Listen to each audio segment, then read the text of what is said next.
Hello? Let's see here.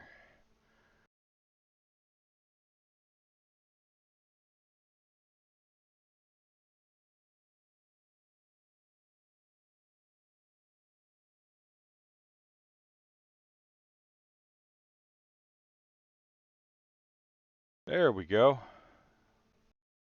Let's see if things have caught up. Oh, why are you on? There we go. Now I'm live.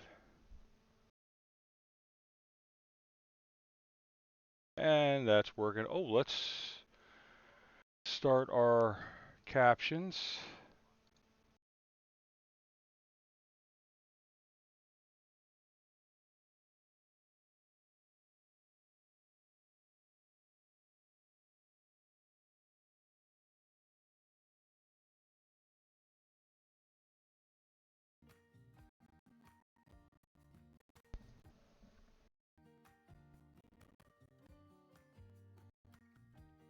There we go. That's not quite so blaring in the ears anymore.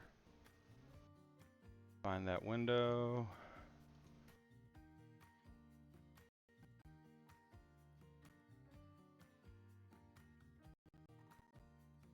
And captions look to be started, so y'all have to let me know. If you're using them, you have to let me know if they're working or not.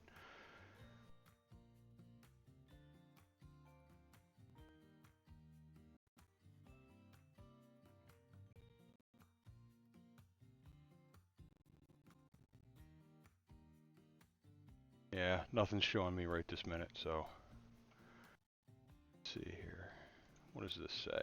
Oh, yep, they're working. Okay.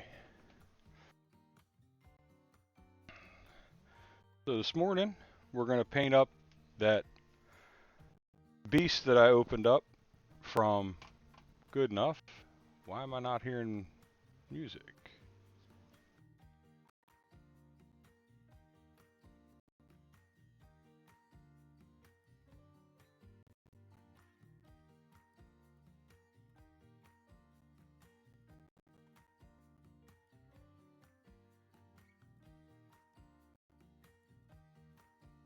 Should be hearing it. I don't know if you guys are hearing it.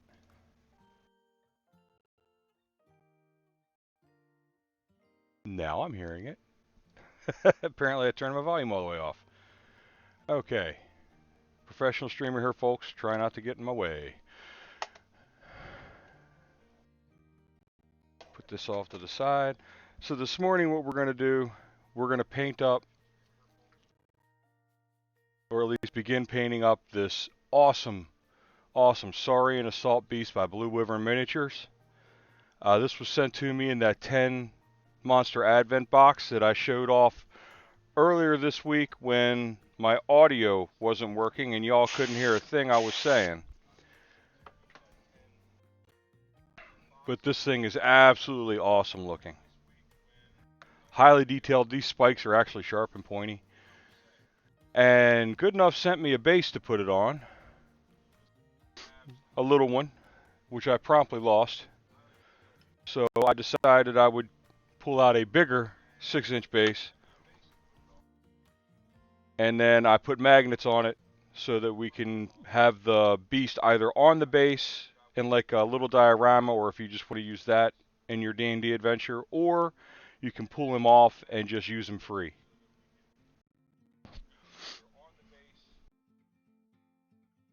There we go. Turn that down so I don't have to hear myself twice.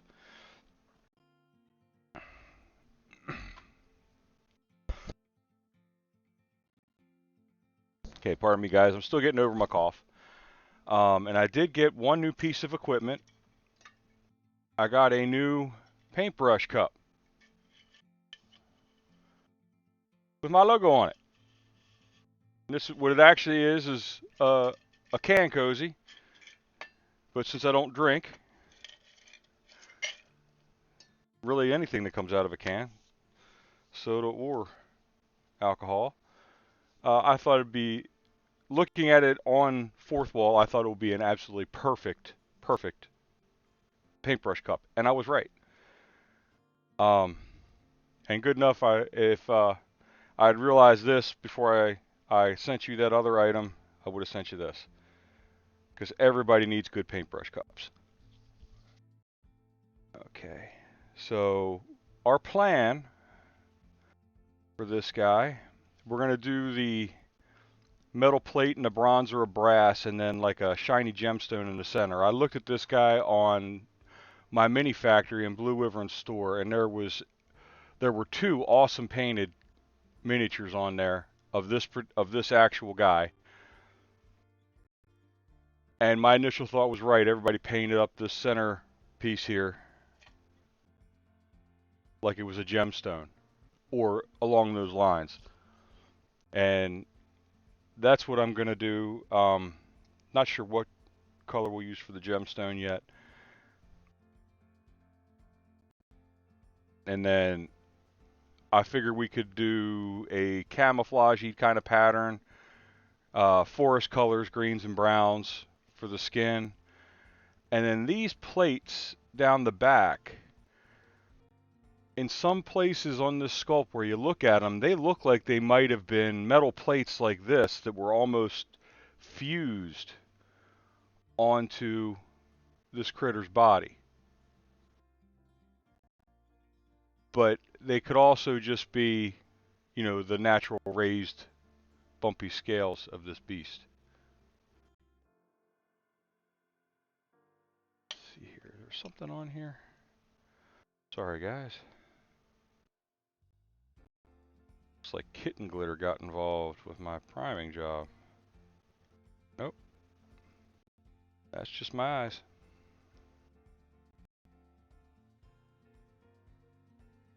So I can't use my usual little brushes for this. This is a big guy. At least not for the main coats. So I thought I'd use the base coating brush. Allow me to get into the nooks and crannies and things. So we'll get that set and wet. And let's pick our colors. Let's see.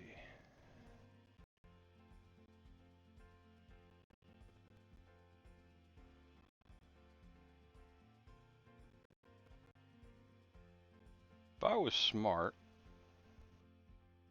I would have put these colors in color order up here. What I think I might do,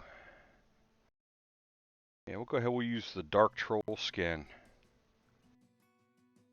for the deeper insets. And I want to water this down real good. I want to thin this paint out so it flows nice. A lot more than I usually do. You guys usually see me painting with, the paints are hardly thinned.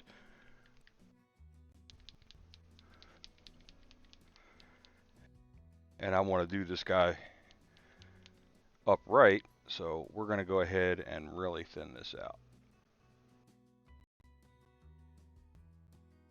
There we go.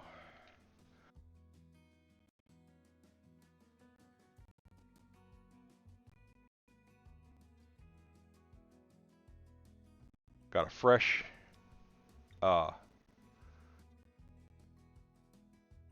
sheet on my paint palette. Yo, that's nice and thin. This is going to take a couple coats.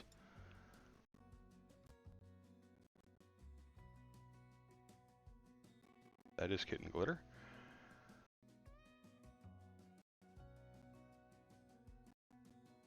And I had to put this guy up on here, I had to take the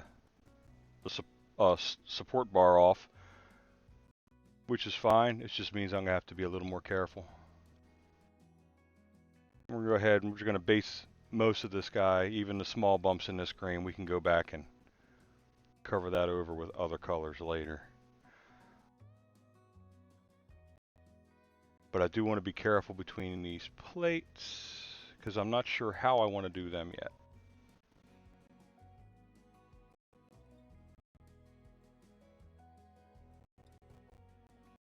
Let's bring it over here towards the middle.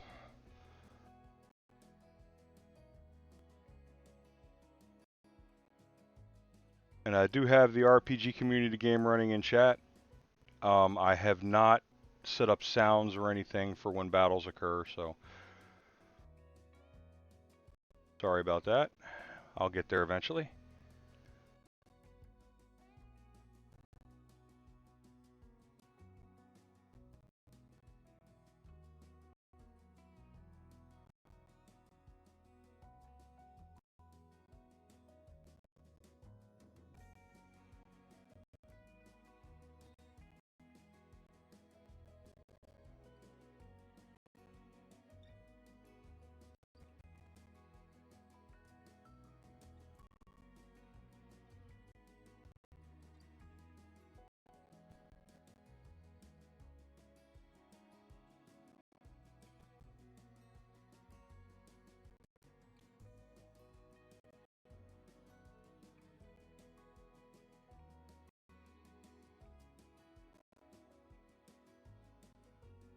One nice thing I like about this model is this guy doesn't have eyes. They're covered by that plate, so I don't have to worry about trying to paint in reptilian eyes.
Pardon me, guys. Sorry. Still trying to get over that cough.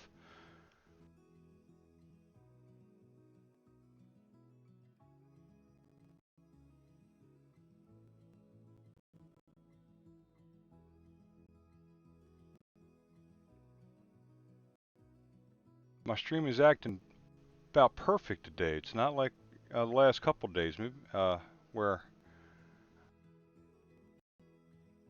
my system was reporting that I was missing all kinds of frames. And to fix that, I did go and order some new computer parts. I thought that was a bony plate. And they should be here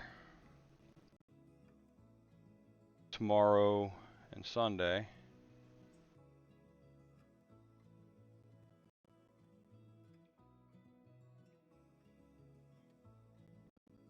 So hopefully I will have the whole new system up and running. I decided to upgrade the graphics card. It's the least that I needed to do. Bring this thing up to date. I mean, this computer is a number of years old. When I bought it, it was on the tail end of being decent. And when I bought it, I wasn't as much planning on streaming as I was just playing games with the kids.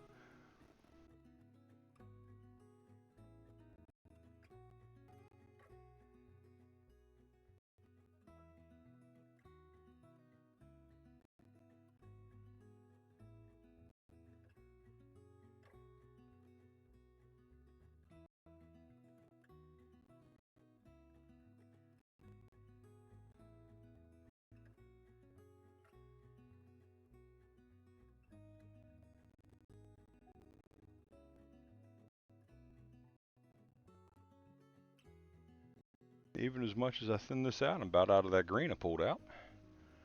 Oh, you need to stay up here. Feywild, it was troll skin that we were using.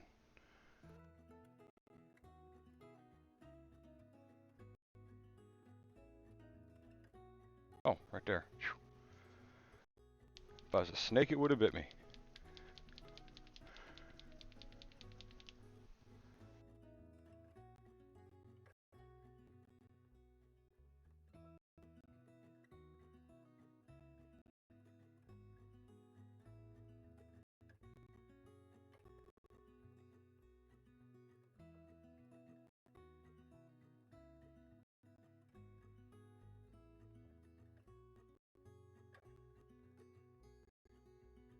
You know what's helpful when you're painting?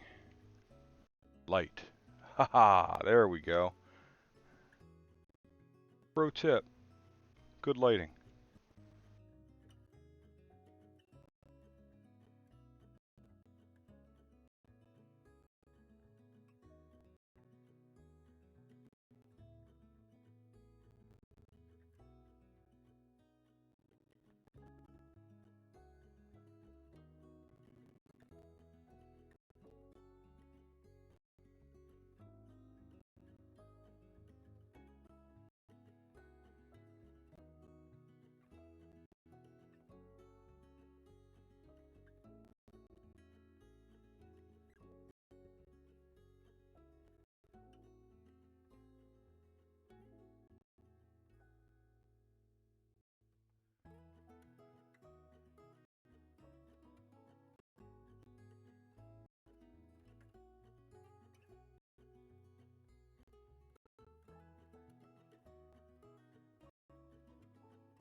Got paper towel stuck in there. Open that paint out of where I didn't want it. While dinosaurs had feathers, I don't think they were paper towel fuzzy.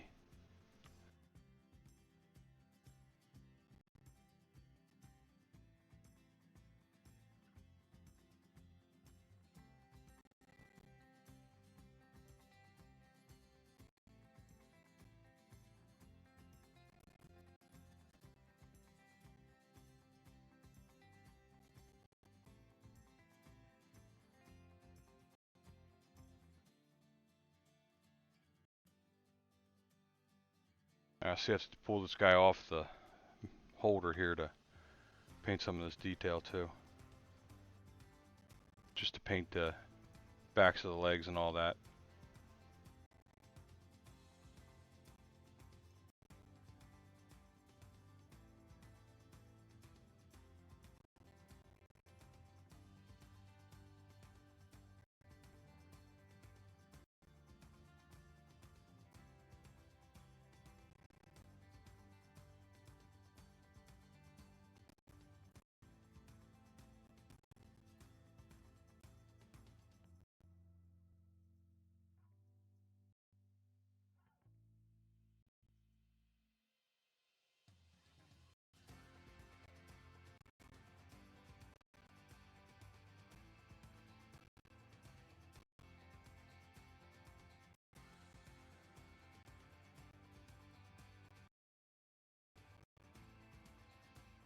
You'll have to tell me if you can see this well enough. It looks like my camera's focusing nice. But I did set up the close-up cam again. So we can look at this guy under the harsh light of day a little bit better.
Oh, there's a Virabelle in chat, guys. If you need it, catch it.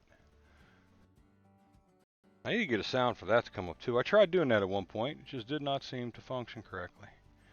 It never actually made the noise. So I'll have to get with somebody on that. I'm sure there's a bot I can set up or something to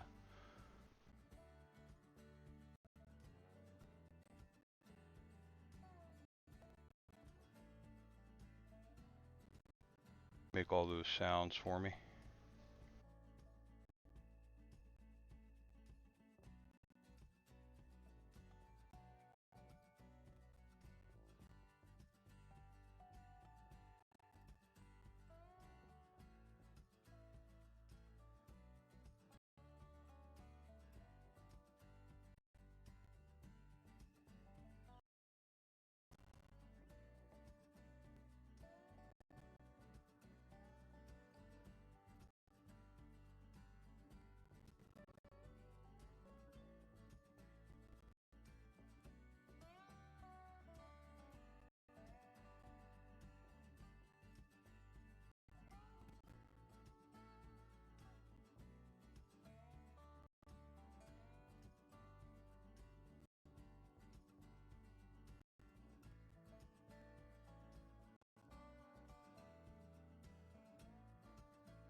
Got no place to support myself.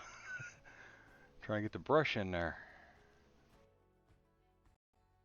Sometimes the best thing to do is turn the Mini upside down. They don't mind. At least I haven't heard one complain yet.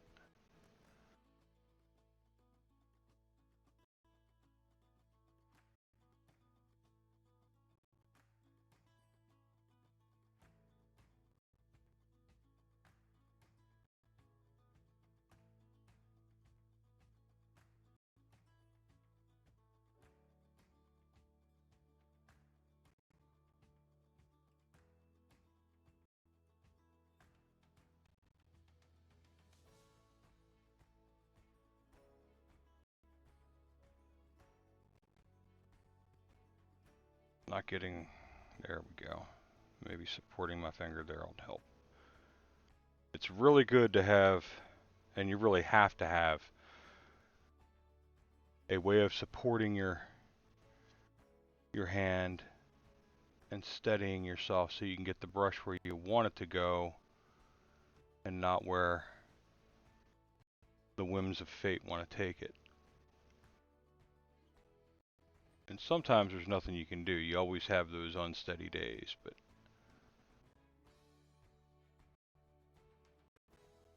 things seem to come out better when you take the time,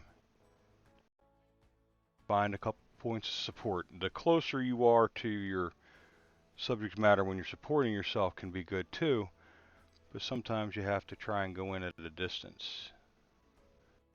Okay, it's still on screen.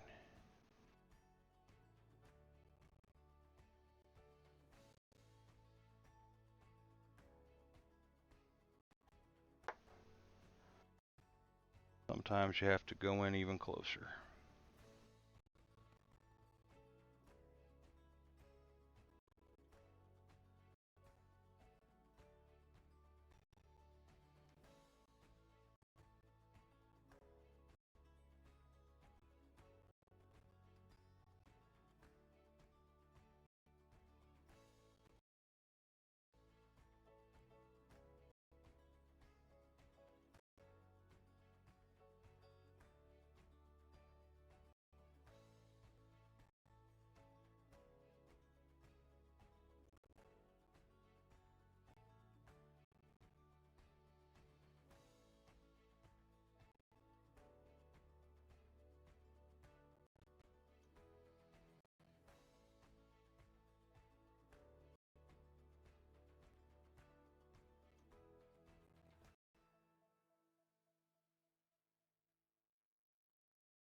Pardon me.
So much green.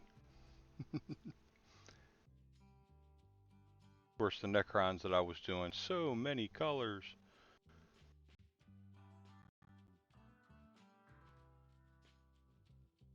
we'll get back to them next week. I think what I'll have to do, because it has really been taking a toll on me painting the same thing day in and day out.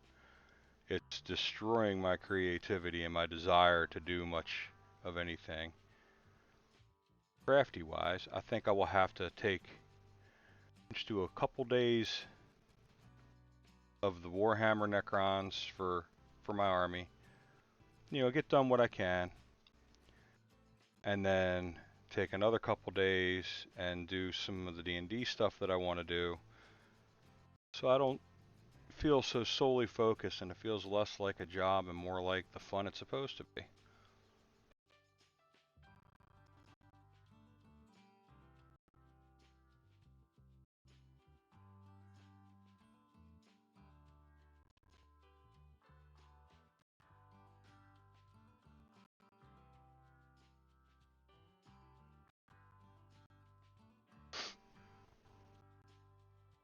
Almost done with that green again. I have to put some more on the palette. I knew this was going to take a lot, but I didn't think it was going to take this much. Alright, let's mix it up a little bit.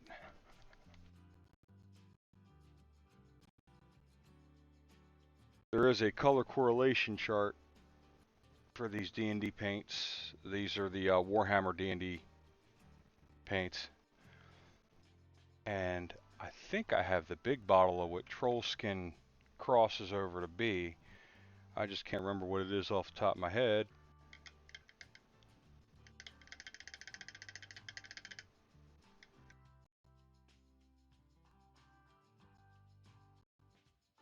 Because I don't think it's one of the unique colors.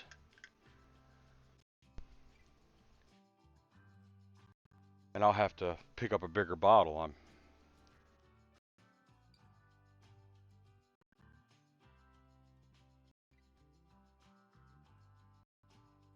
Or pick up a new bottle.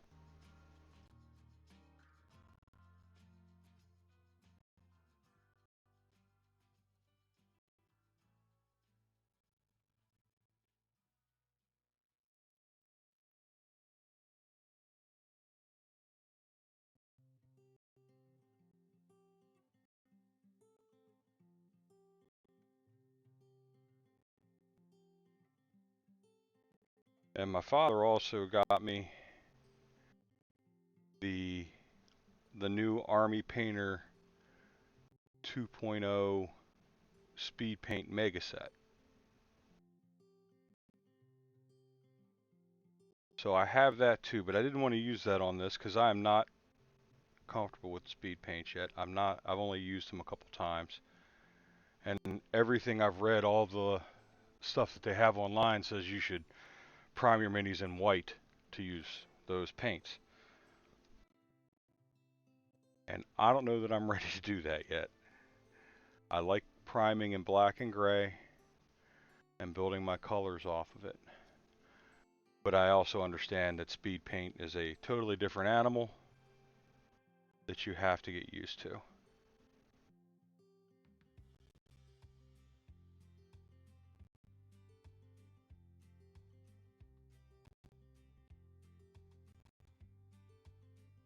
And I've used it a little bit. I do like using the speed paints over, like if I paint this green and then I wanted to go and use a speed paint to take it darker and find a complementing green to go over it.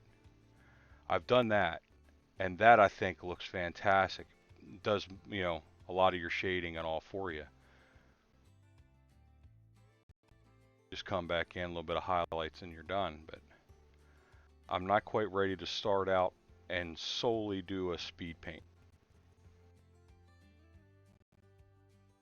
I'll get there.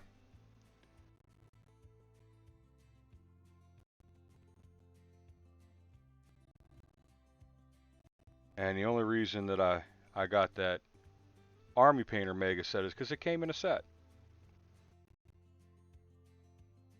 I'm not a, unless I'm going with a particular model in mind, if I'm looking to try a new paint, I don't like going and just buying necessarily individual colors. Like when I decided I was gonna, my local hobby store, Tables and Towers, they started carrying the Duncan Rhodes Painting Academy Two Thin Coats paints. So when I went in, I knew I wanted to use it on rocks and things, so I picked up 3 of their different grays because I didn't want just one color, but I had a specific thought in mind for them. And then I went back and I picked up an orange flare. I'm going to see how that looks as well. I like the paints, by the way. But I don't like necessarily just going and buying a color to try a paint, to try a new paint company. I like getting a set. You know, whether they've put it together or I have, like with those Duncan Rhodes paints, I had a specific use in mind, so I knew what I wanted to buy. If I stare at a paint rack, hundreds of colors, or even just 30 or 40 colors, I'm just staring at it, trying to figure out where to go next. So to try a paint, I do like having a paint set. And that mega set of the speed paints is all the colors. So there was no sit back and choose to have me standing there for 5 minutes doubting myself. It was expensive too.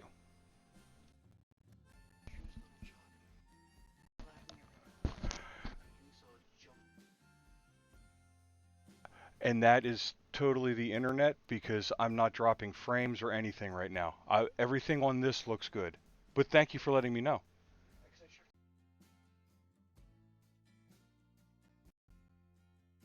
Okay, yeah, I think that's probably just Twitch because I mean, I'm still a little choppy on my machine. It's a little choppy.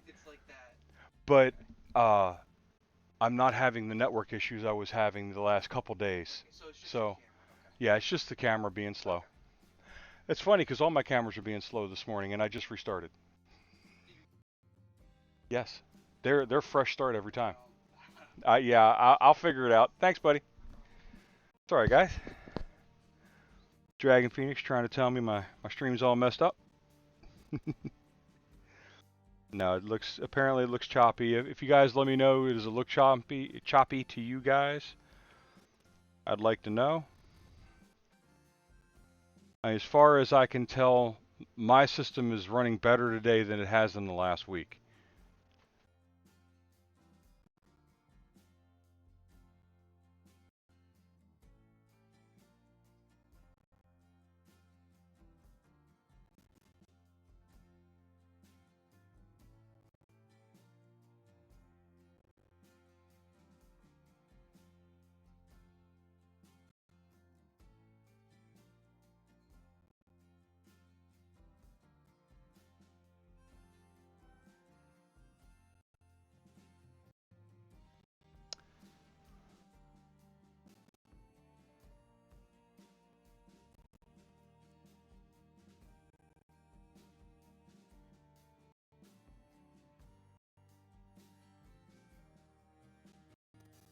Hopefully the new parts I have coming will clear up some of this choppiness from the cameras, because I think some of that might be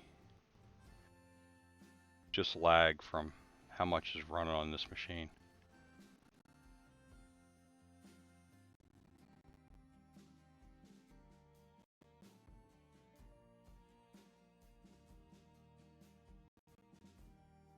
I'm still debating whether or not I want to update the whole machine.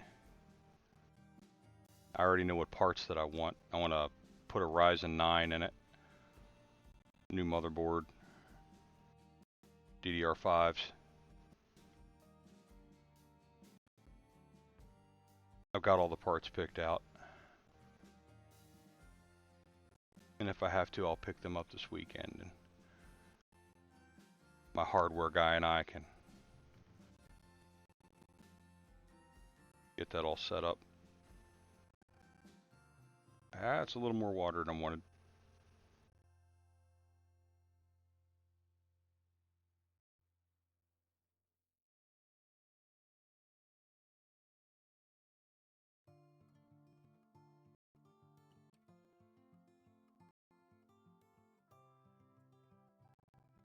paint is flowing a lot better.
These spikes on this model are sharp.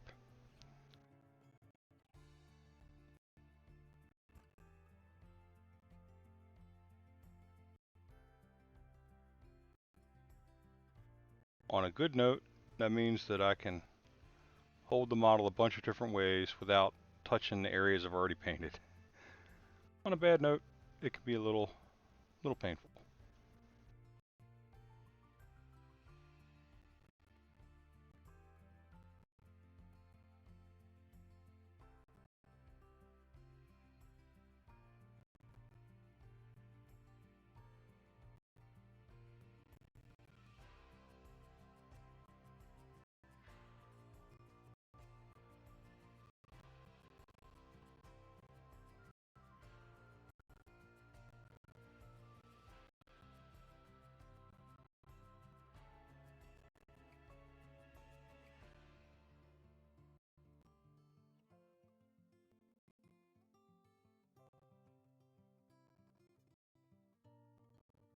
Oh, matter of fact, speaking of tables and towers, there's an advert for them now in chat, along with another cool place to go to, Hyperspace, Rocket Designs, and T-Bar.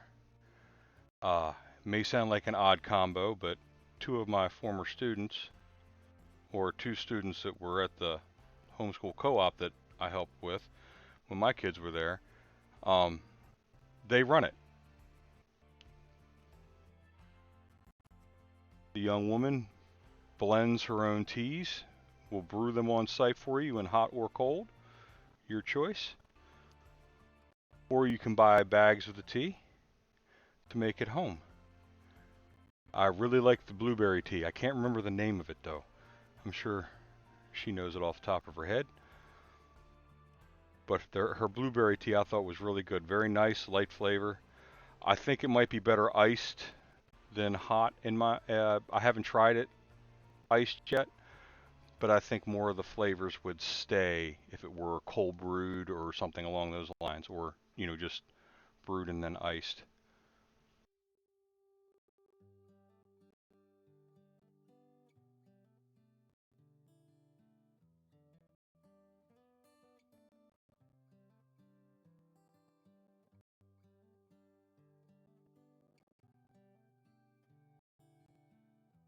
But the rocket design part, they do, the young man does a lot of model rocketry, works with the local groups for that, helping kids out. But they also carry just about anything you'd need from Woodland Scenics. They have a lot of Gundam models in there, which they get in when they can. They've told me that they have some trouble getting some of the Gunpla stuff, and I hear that's fairly common. But they've got a good selection of it in there. Maybe only one or two of each particular model, but they have a decent selection. If you're in my area, go on over and check them out. You can also see what they're doing on Facebook. or their website. And their mom is a fantastic author, local author.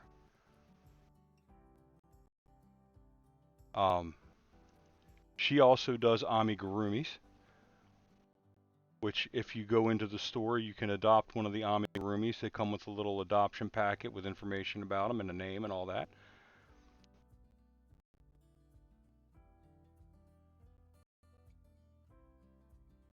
Very well thought out. Also, if you're local to me, they are at the farmers markets, the local farmers market down there near them.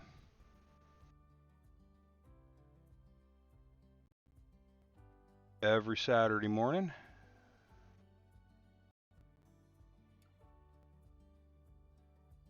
The store will be open in the mall as well, but she usually goes on down to the farmers market and sells her teas and all down there.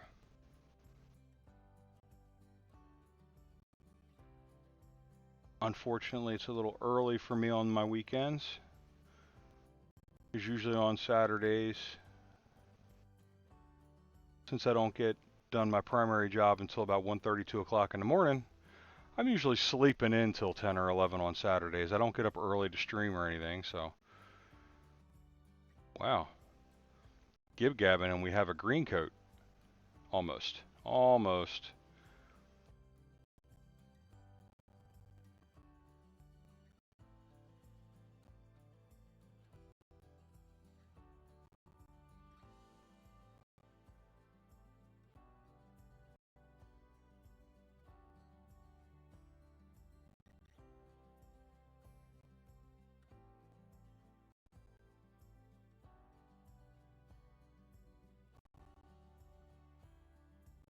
I enjoy everyone coming out here today that has been here so far and that will be here later if you stay.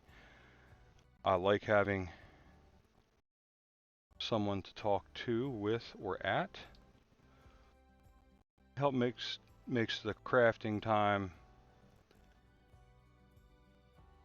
a little more fun. Oh, harpies. Oh, never mind. I missed them. Oh well, no eggs for me. Always next time.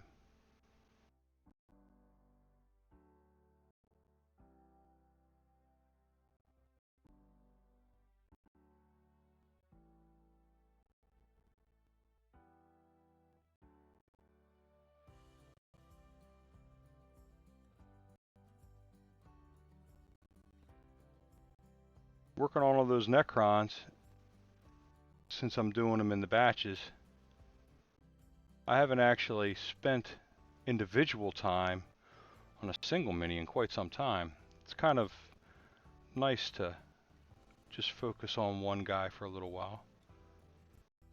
And as large as he is, where I've already started, the paint is already dry, so if I needed to do a second coat, I could. But I know I still don't have the full first coat on this guy.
I don't think I have that guy. I do, but that's okay. He's in your A tier Pokemon. I'll catch him again and I'm going to trade him away.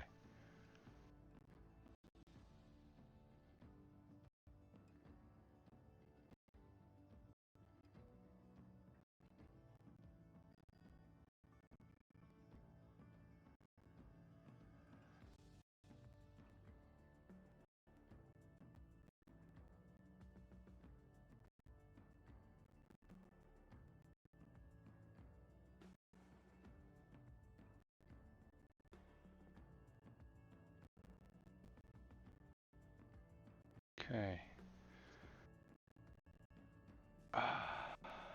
Let's get these undersides painted.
Okay.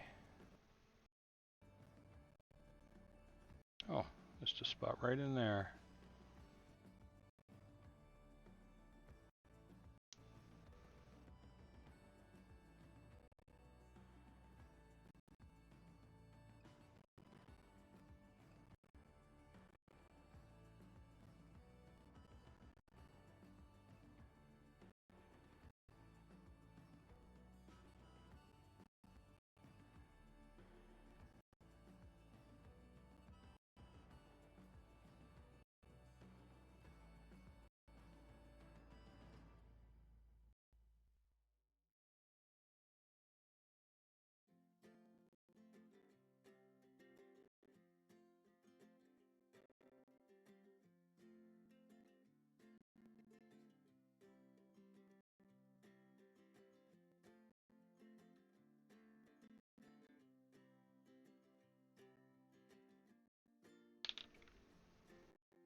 Never has my children's homeschooling education become so important to my crafting as to when I decided to use pipettes for clean water in my paints.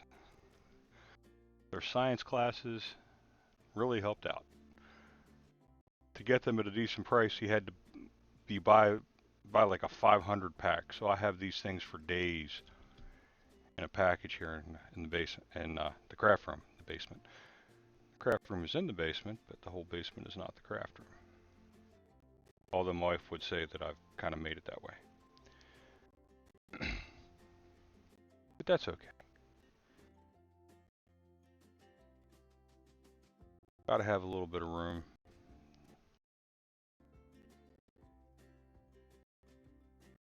You have to make space for the things you enjoy.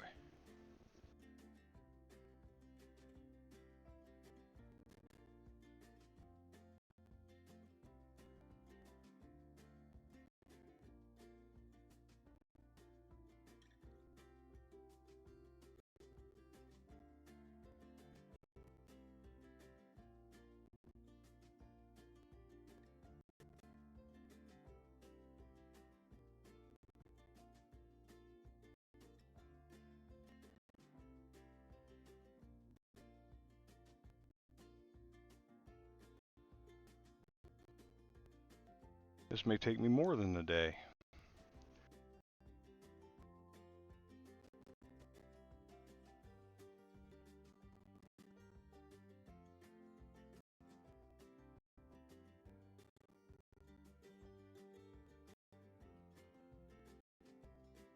Thought I might have been able to get this guy done today, but I am kind of a slow painter, so.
Oh, missed the ants too. Yeah, I definitely have to get some sounds going in here for these guys, for these battles.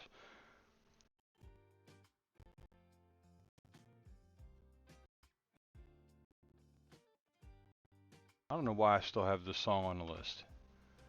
Just a little too slow. Yeah, it's just a little too slow of a tempo for most of the time.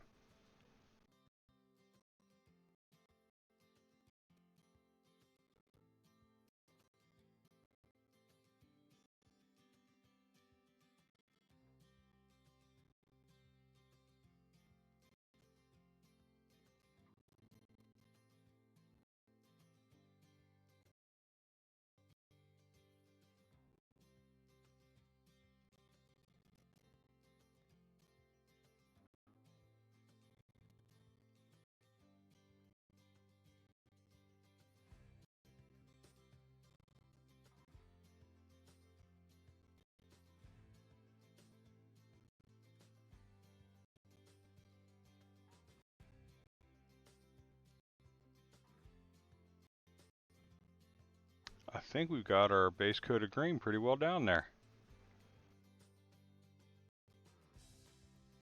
Oh, just a little bit back here.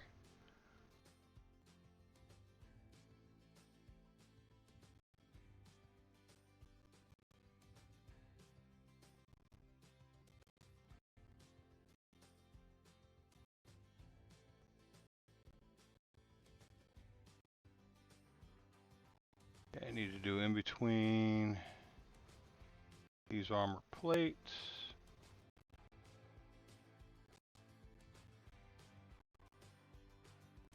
The stream does not seem to be enjoying this song either. Music is very choppy right this second. So for any of you that have to hear that, I'm sorry.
Okay, don't want to put him down on his feet yet because that one foot is still wet.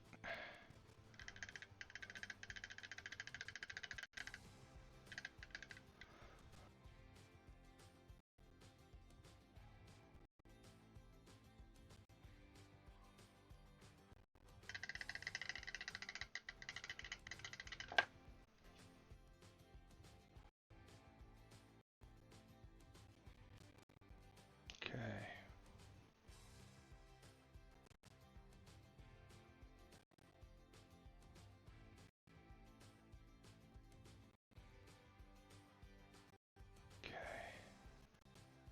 See, now looking at this, I don't know how well y'all can see it.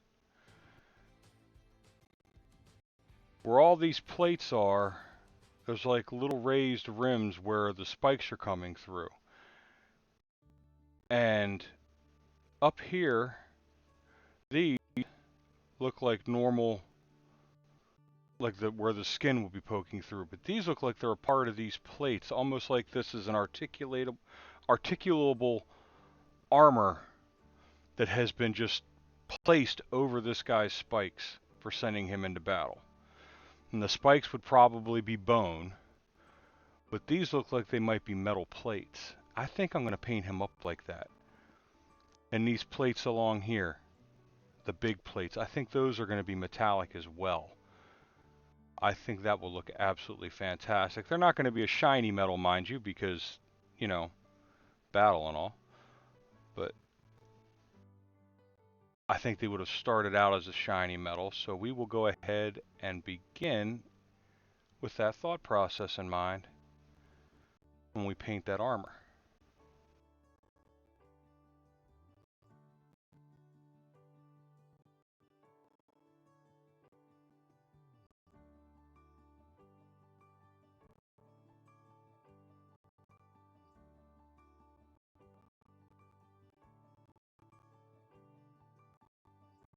I want to give it a quick look over here. Any spots look like they might need a secondary coat or gotten a little better into the grooves up here with that armor. I want to make sure I get them green now. I know touch-ups are inevitable, but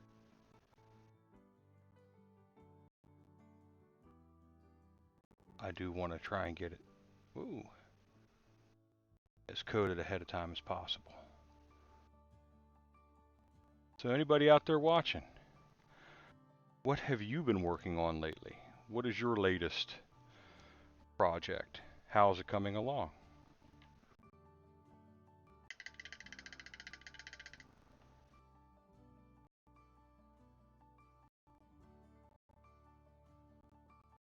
Okay, we'll give this brush a rest.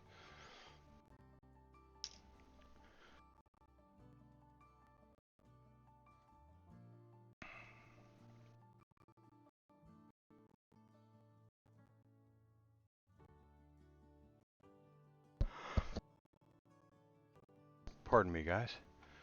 Let's see. How are we doing here? Okay, 15 minutes outside of ads. Nice. So no ads for a little bit. Wrong button. Nope, still not what I'm looking for. There we go.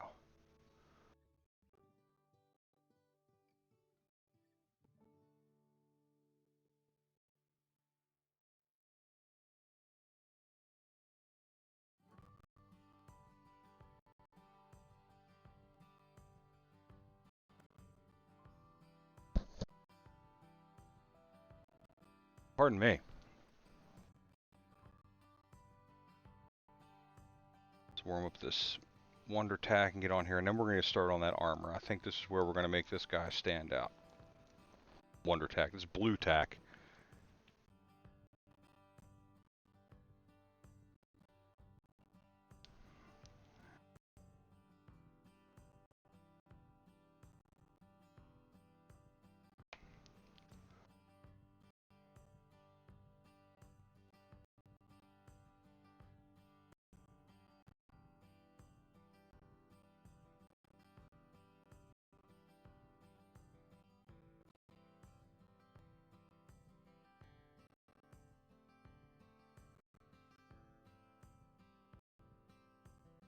Sorry guys, just trying to heat up the Blue Tech a little bit.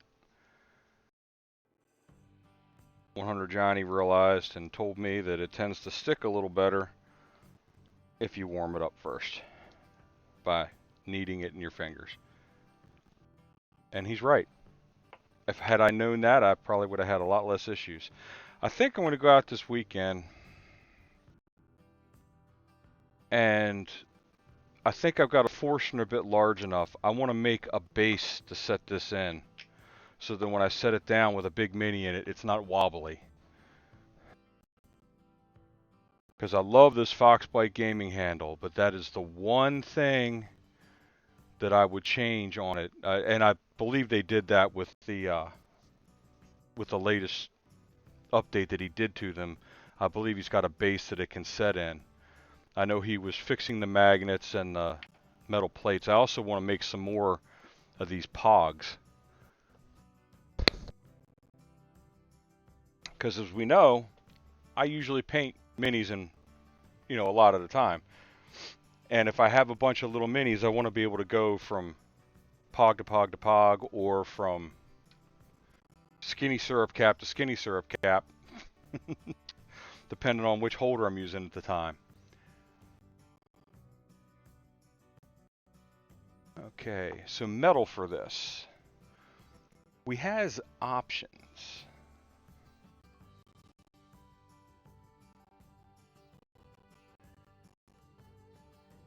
I have lots of metallic metals.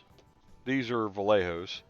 I've also got the regular metallics from Army Painter, and I've got a couple of the silvers and Rune Lord brass from GW. I don't want to go as bright as gold. And I was thinking of doing this front plate in a brass.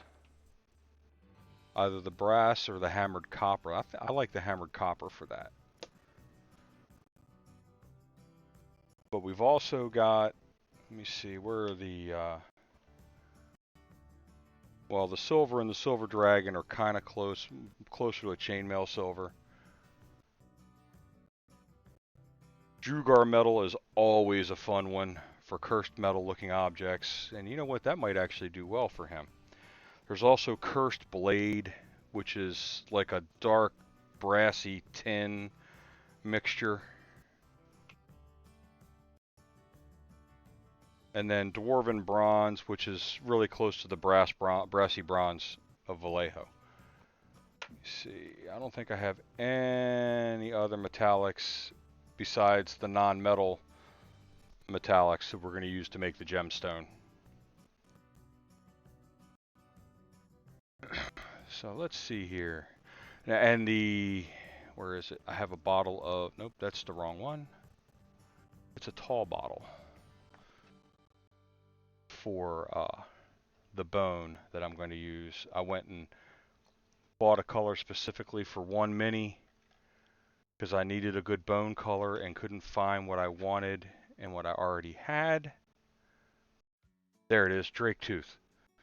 I'm going to use this for the spikes, and then that and a little brown wash on it I think will make those spikes pop and look like real bone.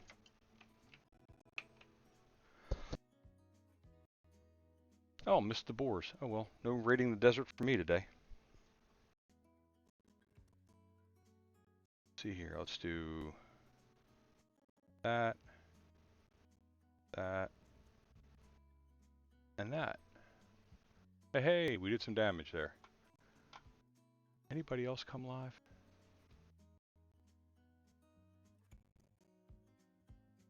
Oh, GoodNuf is on. That's right, he said he was going to be on this morning doing a couple hours before he goes to work. Once I get my updated graphics card, my computer might be able to handle having a second stream up for me to keep an eye on.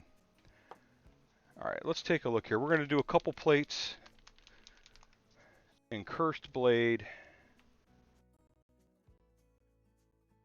Ooh, that is not mixed enough.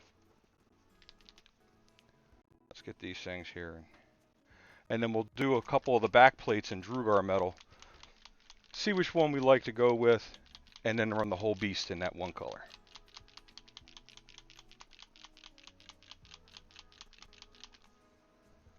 Put them on the vortex for a minute or so.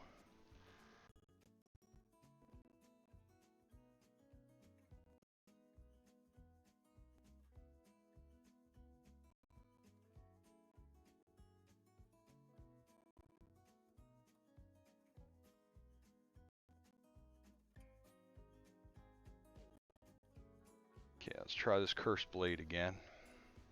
Oh, the palette's drying out.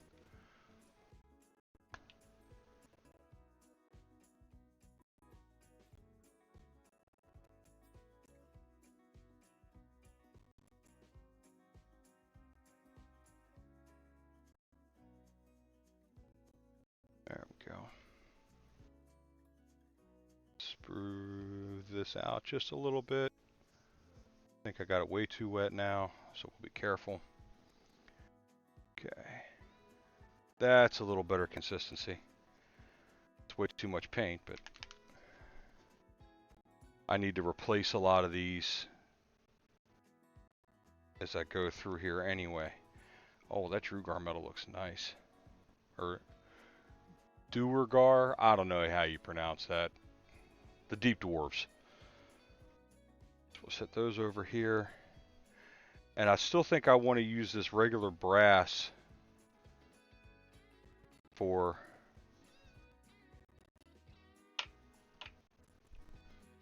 the metallic plate in the front, the metal plate, the gemstone and all that on it. Oops.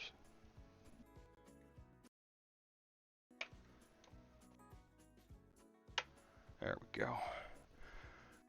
Okay, so if we're doing these guys, let's pick a little bit of a smaller brush. Doesn't have to be too incredibly smaller. Definitely not that small.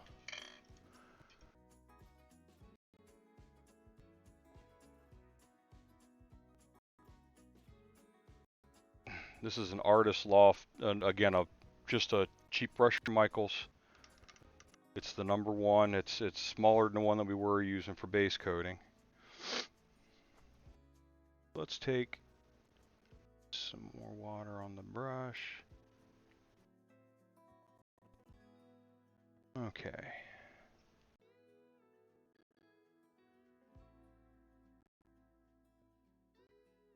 Need to be a little more careful. I need my eyes on for this. I'm doing detail now.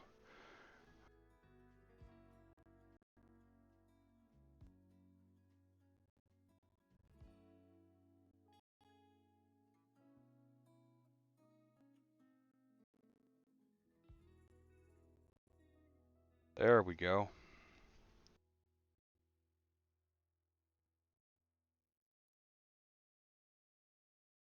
Okay, we're going to do up one plate most of the way. This color. Although looking at it while it's on the Mini, I think I'm liking the look of that other paint better. I got kitten glitter in here already.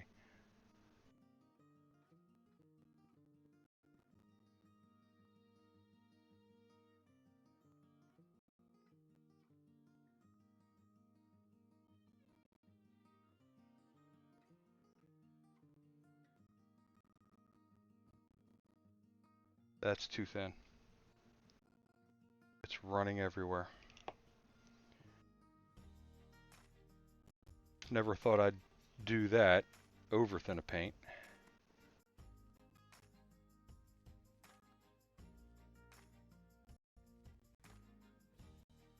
It's flowing to places where we don't want it. But we'll finish this one side here.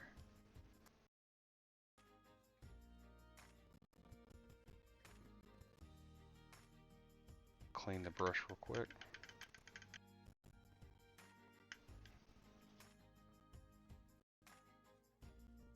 Okay. Now let's put this other one next to it.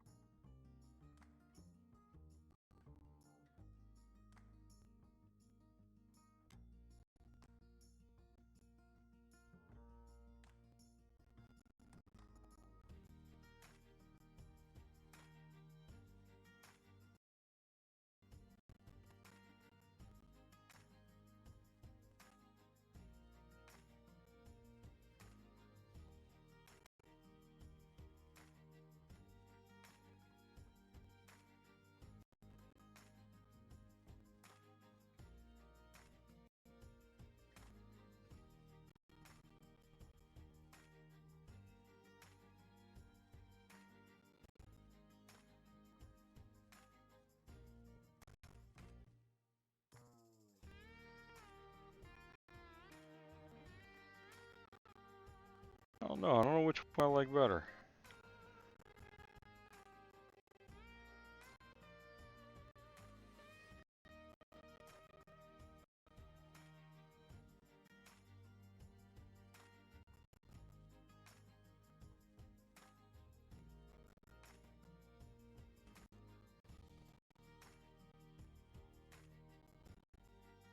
Oh, holding it away, the darker one, definitely.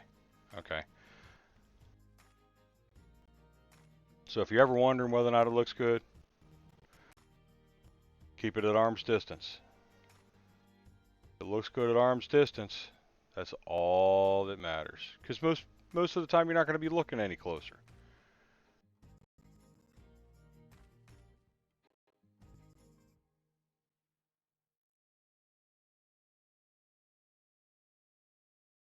Okay.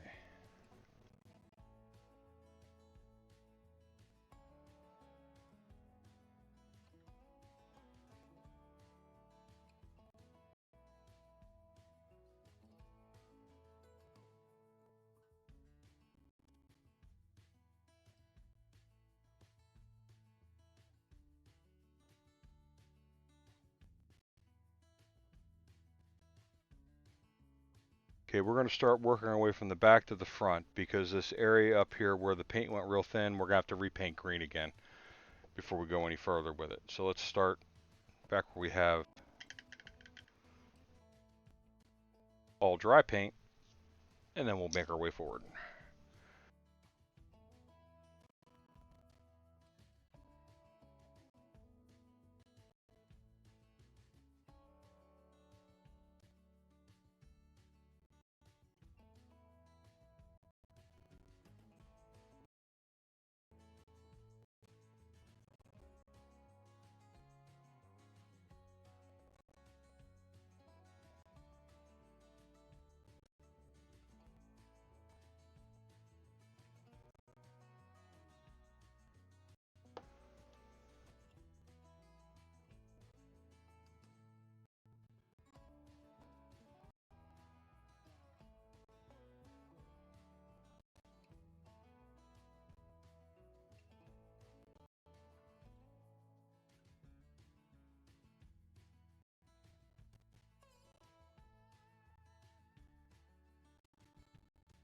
Sorry guys, there's a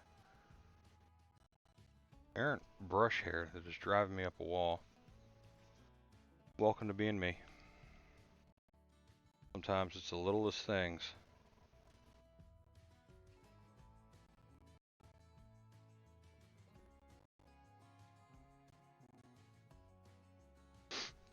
It just kind of sets you off to being not quite yourself for a few minutes till you fix it to your liking.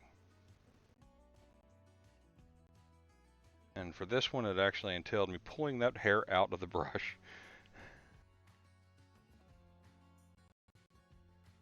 That may have been a bad idea. The brush may come apart faster now, but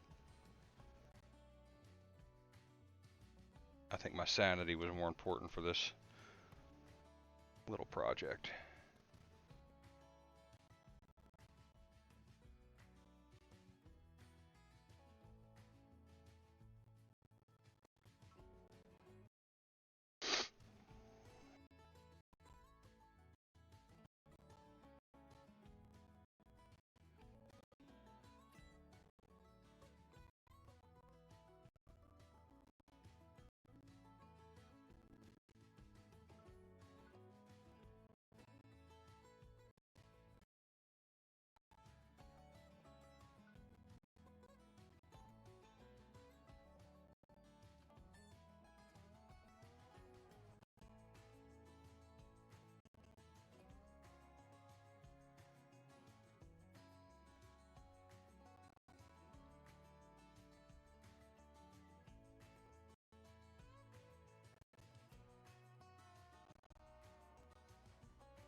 So anybody got any big plans for this weekend?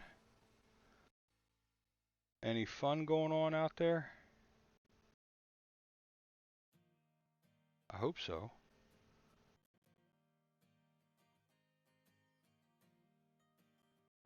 Her wifeliness and I are gonna take some time and have a little date day and go up to a local place to it's one of those places where you can go and they have pottery that you can paint and then fire and bring home. And we're gonna go up and we're gonna do that.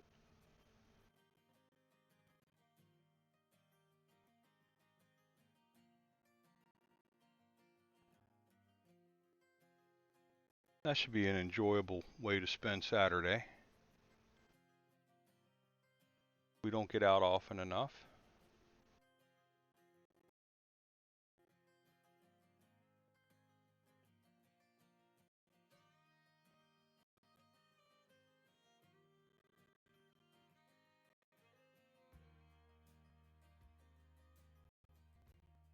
I hope you all are able to spend some quality time with your family this weekend.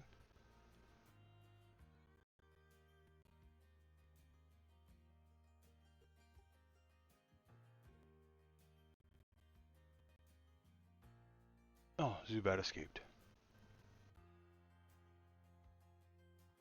I missed the harpies again, too.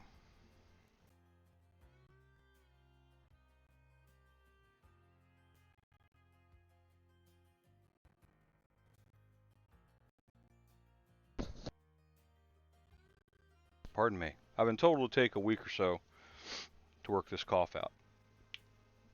It's apparently, I mean, I remember that from the first time I had COVID, but the first time I had COVID, I ended up in the hospital, so I'm just happy not to have that this time. And that took months of recovery.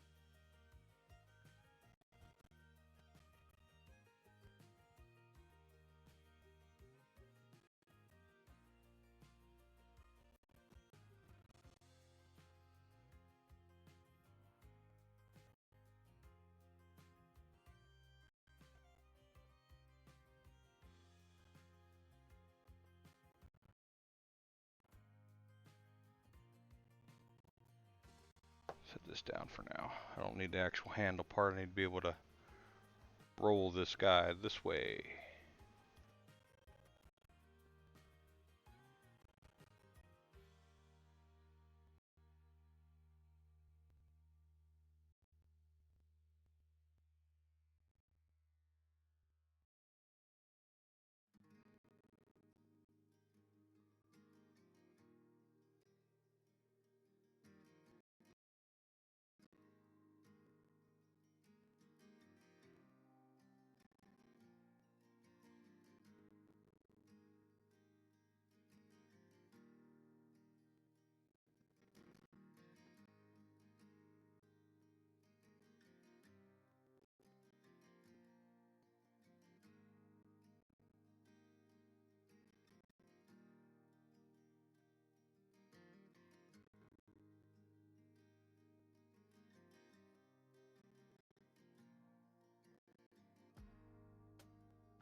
I'm also hoping when the new graphics card comes in, my camera acts a little better. I don't know if that's what's slowing up and making it jittery, or if I need to look at something else. But I know my graphics card is like 5, 6 years old, easily.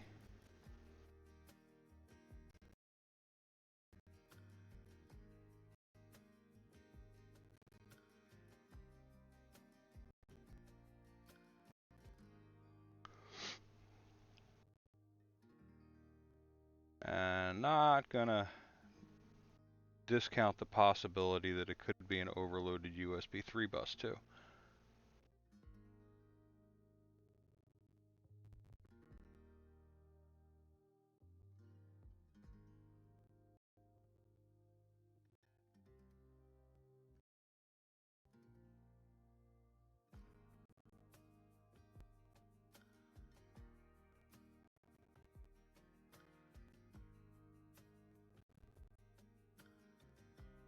And I will use my phone when we get done stream here today. I will take pictures of this and post it in works in progress. I know we're not going to be done. As much as I'd like to be, I'm too slow at painting.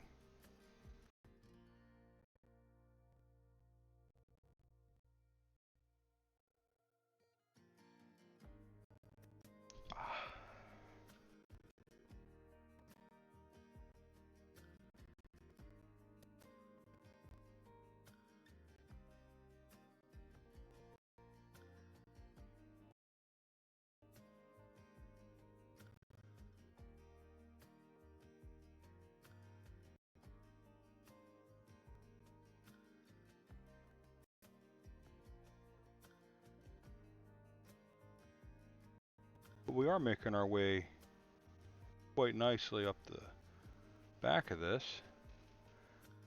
We might actually be able to get the spines done with a base coat today, and then we can look at doing the front plate and the wash later on. Although, what time is it? It's only 11:43 here. I still have... So long as my eyes stay okay, I've got 2 hours. Plus. And then once we're done with that, I'm going to leave... I'm not going to raid out today again. I'm going to leave stream on and bring up the squirrel cam, which, oh, I have to check. I might have to take a quick break.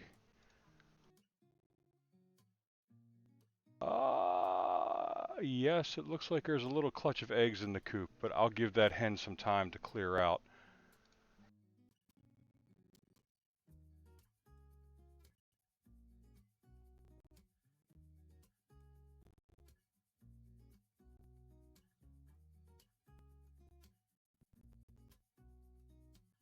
Unless James wants to head out and check him real quick. I don't know if he's listening or not.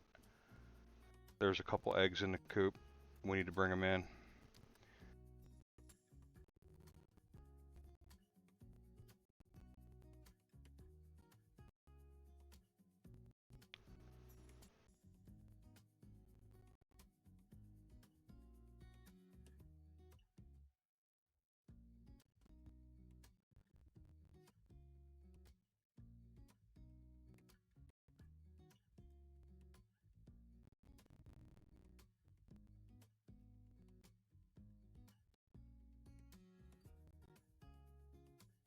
Oh, sounds like her wife Linus is heading out. Must be time for one of the kids to get to work. They're calling for 100 degrees here today, so we're not letting them walk in, even though they may be adults. You still got to protect your kids as much as you can.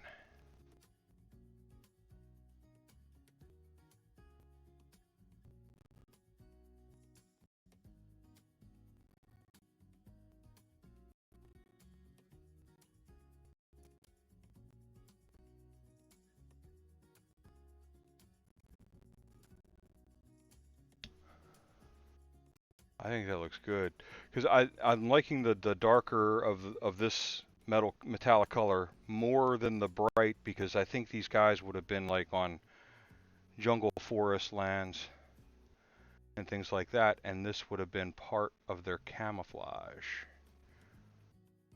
which my wife had brought up as a good point. She said paint it in the greens and browns, because that would be like the natural camouflage colors for some of these guys. I said, you know what, that sounds like a good idea.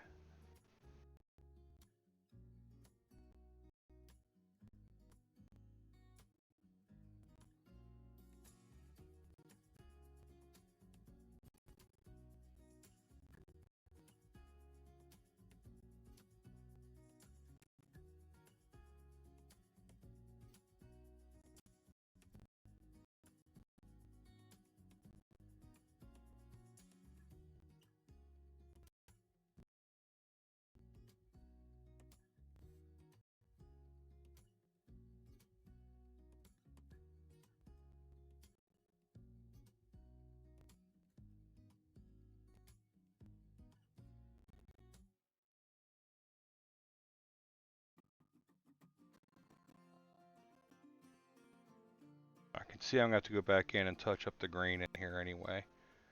So.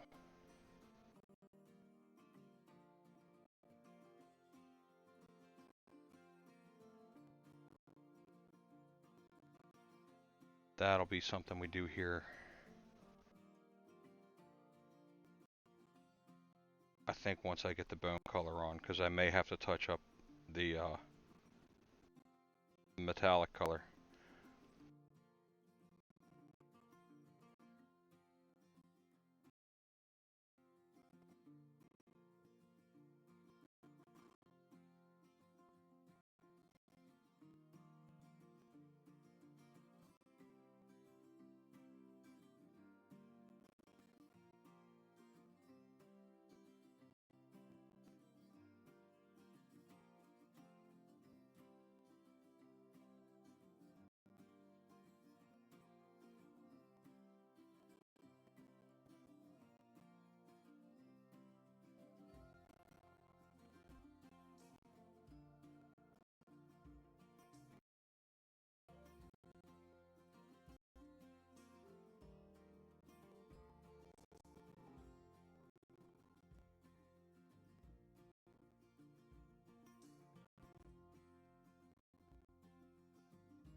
Pardon me.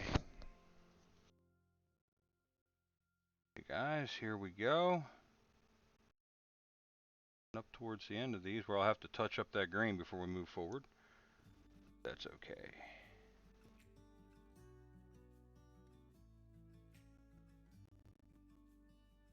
Now, I believe this metal is not a custom, this metal color from the D&D line. I don't think this is a custom color. I'll have to bring up my color chart and check. I do like this color. I mean, this is an intense dark metallic.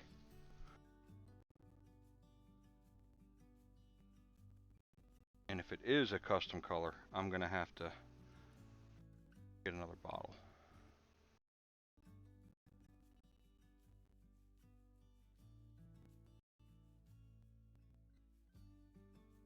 Because I think I might use this on some of my Necron models in place of Runelord Brass for the ones that are going to get the as close to box art treatment as possible.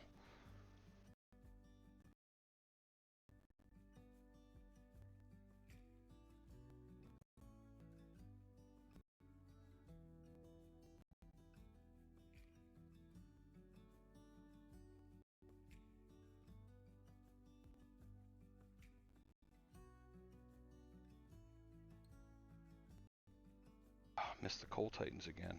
I need those guys. They give out good coal. Oops.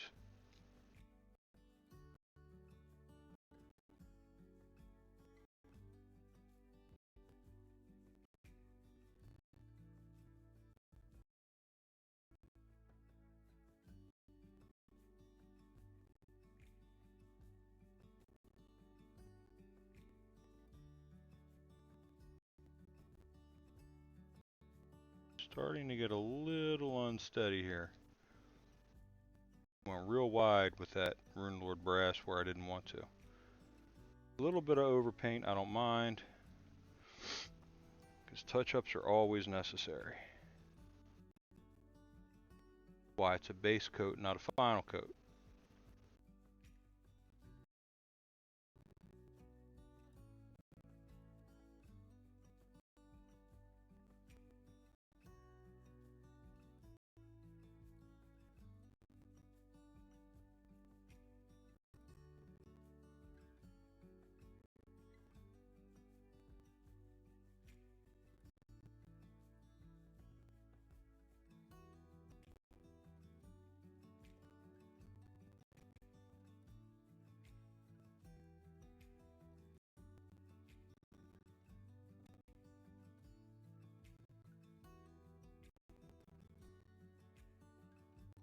Don't know about y'all, but I'm feeling relaxed.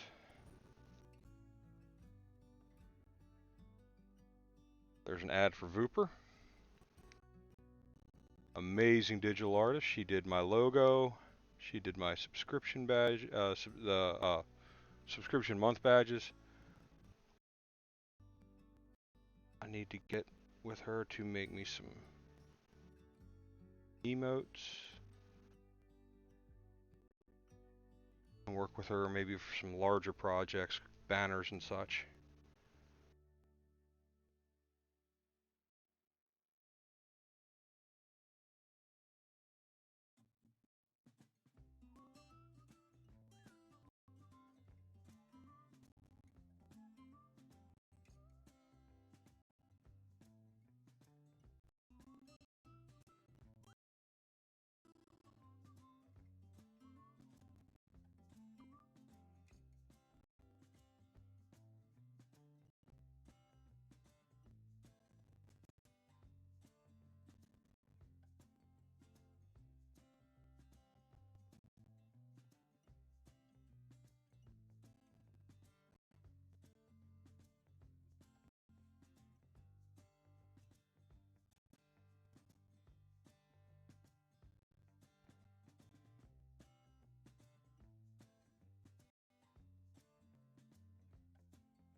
Now we might be able to go right over that brighter color, this darker color. If we can, great. Otherwise, I'll have to do a couple coats. Try and tone it down a little bit.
I think that looks good.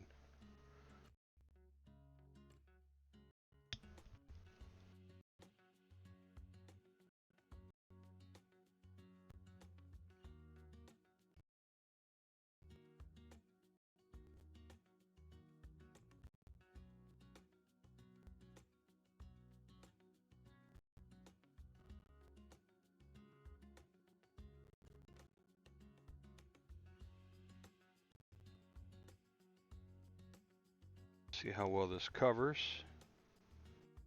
Another color. Oh yeah, it's covering perfectly. There we go. And then we'll get back in there and fix the green.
That was a difficult one.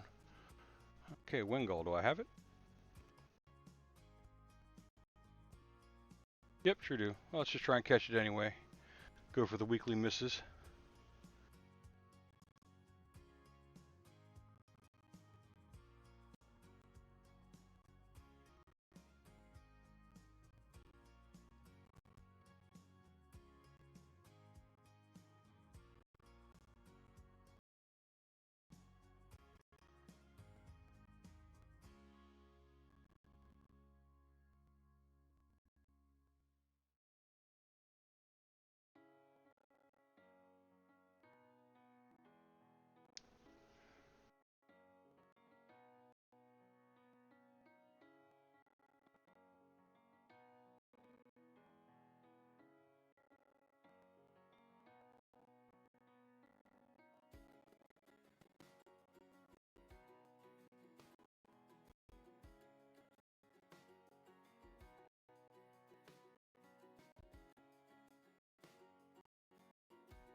Okay.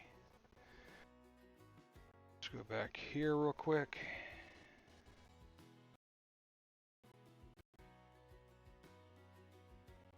Do the last one for the armor on the back end.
Sand crabs.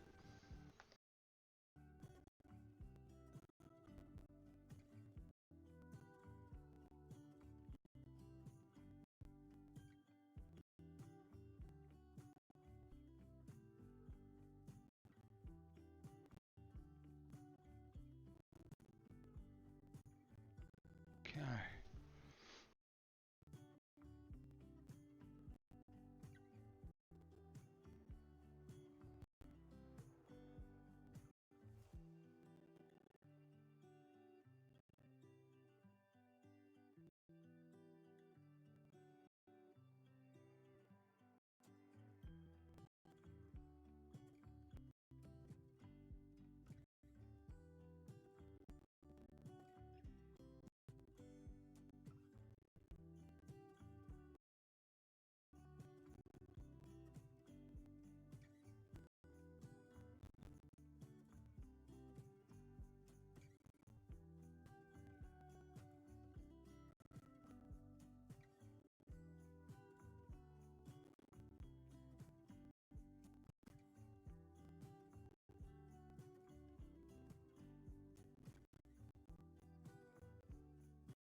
There we go.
There we go.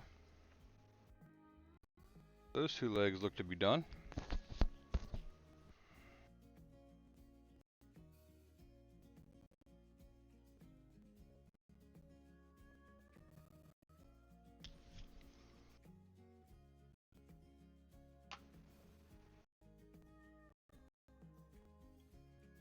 Oh good, we just got done running ads. Alright, let me take a look at my reference image here again.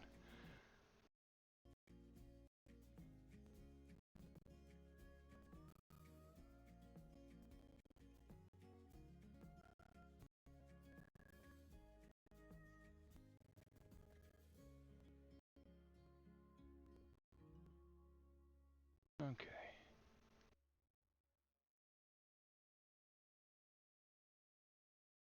So it looks like these shoulder points here would probably be that armor too.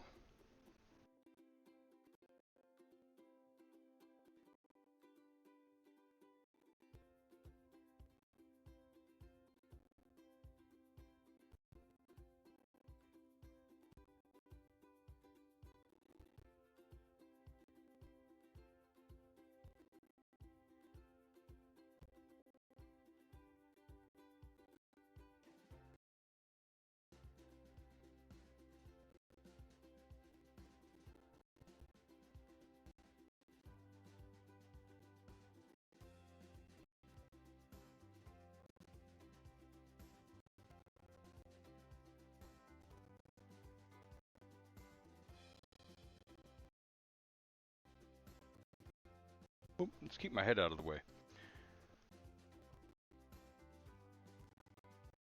Last thing we need on stream is my lack of follicles up close.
Sorry, I'm not so talkative now, people.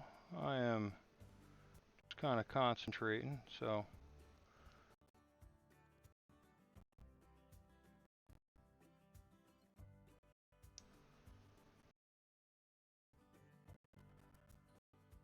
Just trying to focus here a little bit. Get this color done.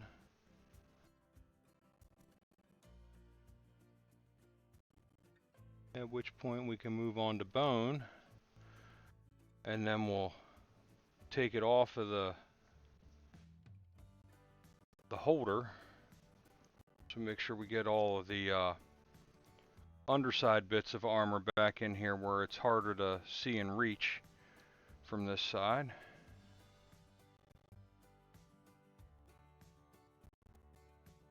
And then we can begin to touch up on the green.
I hear puppies outside.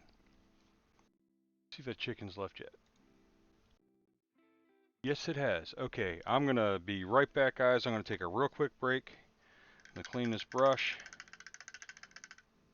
I'm gonna go out and gather those eggs because we have a hen that's been coming back and eating some of them.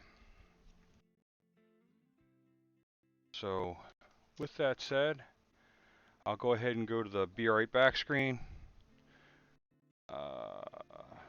Bring up my stuff here so I can see what I'm doing. There we go. Okay, and it'd be about 3 minutes. Oh, and my camera stopped working. Let's.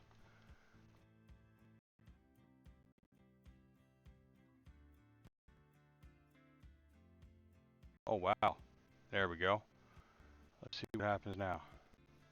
There we go. Camera's back. Okay. Yeah, I'm still having decent stream quality today.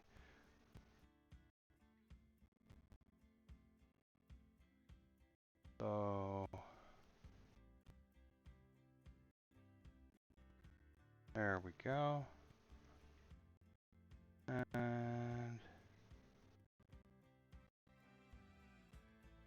there we go. All right, yeah, I will be right back, guys. Enjoy. Squirrel cam should be what comes up, so enjoy that.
Okay guys, I am back. Thank you for being patient with me. Got 2 eggs today. It was nice. Let's go ahead and get back to doing the fun stuff. We're almost done. Just a leg and a third, I guess, to go.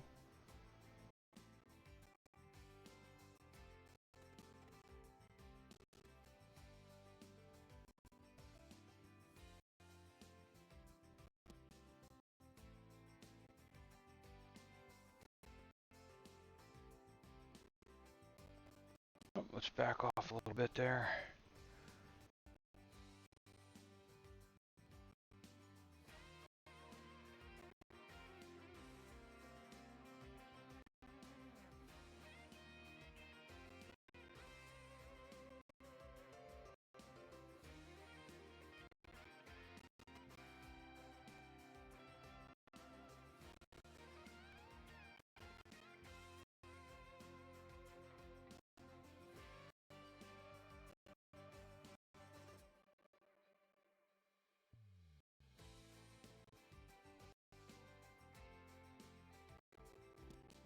That break to go get those eggs seemed to have steadied me up a little bit more. Maybe what I just needed was to get up and stretch.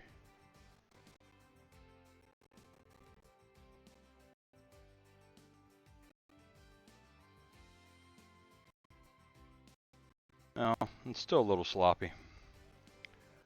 But I feel a little steadier. And I guess that's what's important.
Pulling myself in way too close.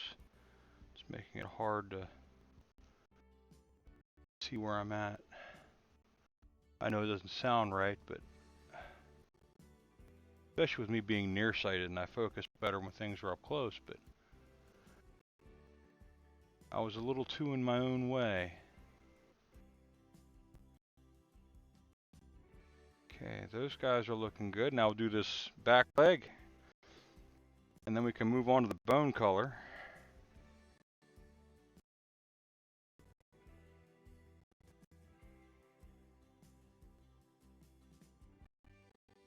And then we'll come back up and define out the green again for the little bits I've gone over. You probably won't notice from a distance, and I say probably, which is why I will go back and hit these guys again.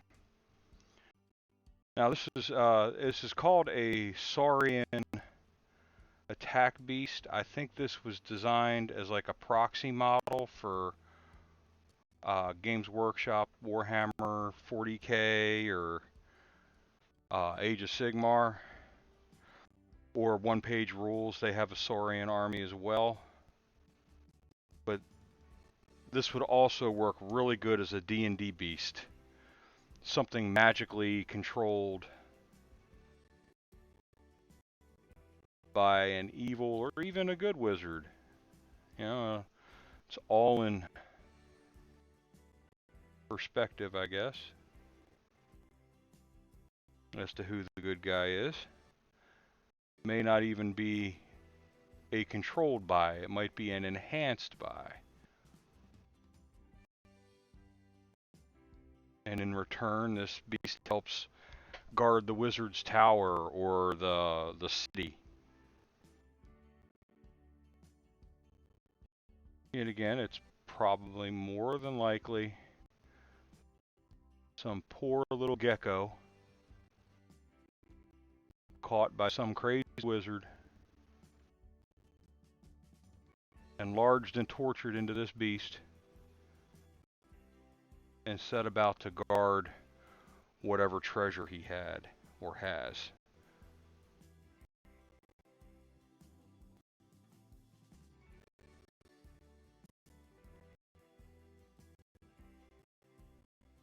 So in your D&D campaign, this could be considered a unique monster. Up the difficulty for it.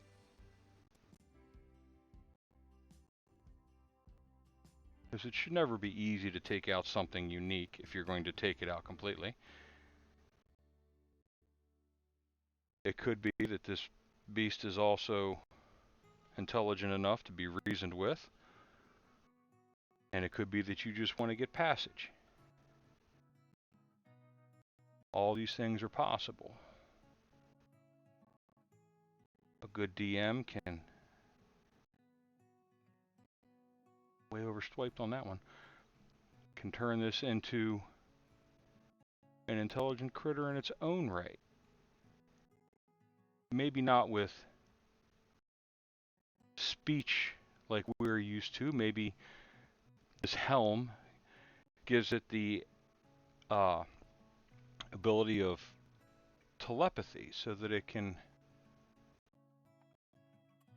communicate more effectively.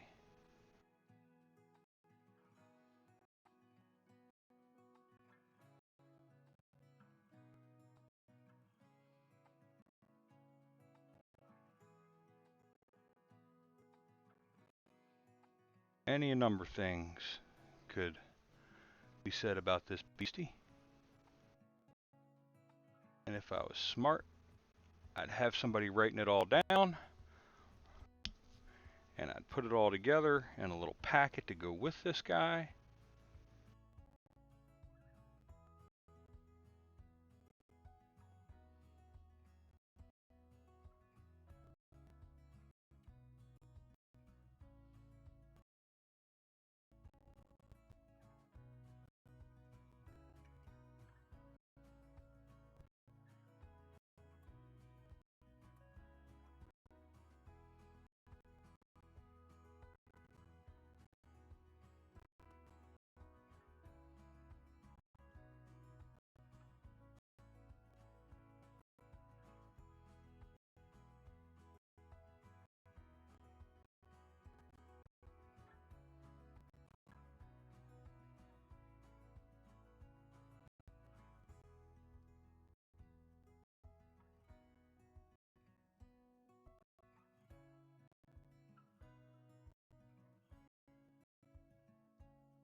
Yep, unsteady's coming back. But we're going to push on, because I can always steady paint green later on if I need to. I got these last 2 spots of metal to paint. I'd like to get that done.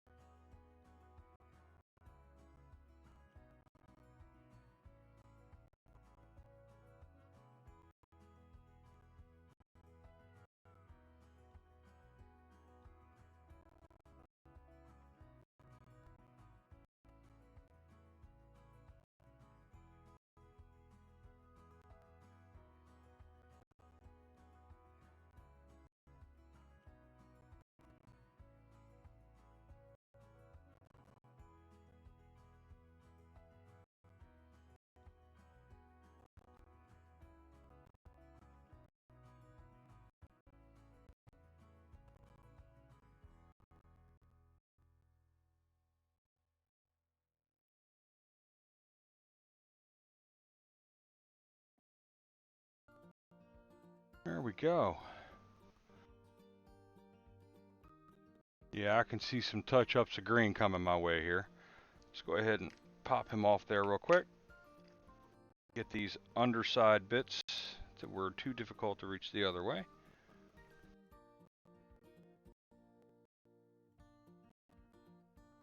Pardon me.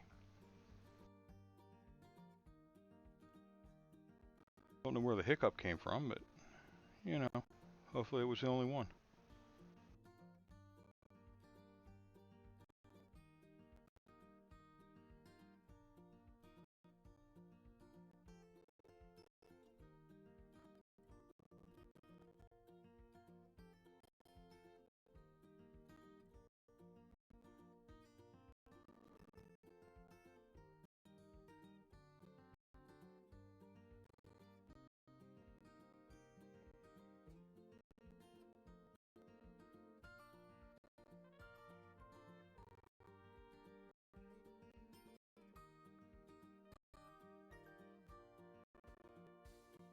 Keep getting my head on camera. I don't think my camera moved. I think it was me.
Okay, that's looking good. Let's get you back on here.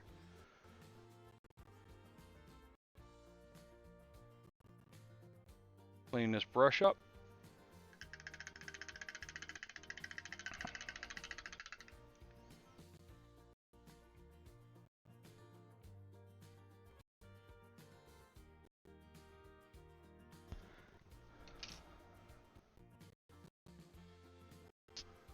All right, now we'll be doing drake tooth.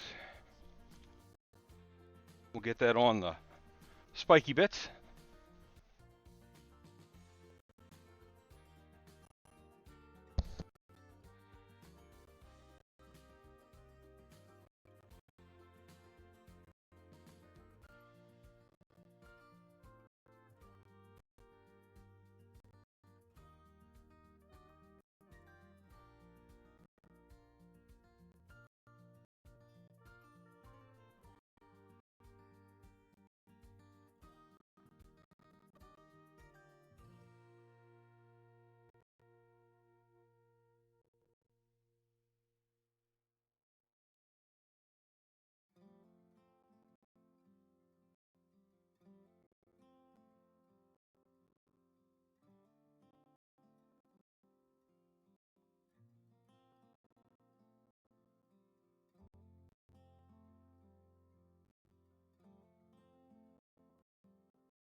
I'm sorry, y'all haven't been able to hear me speak.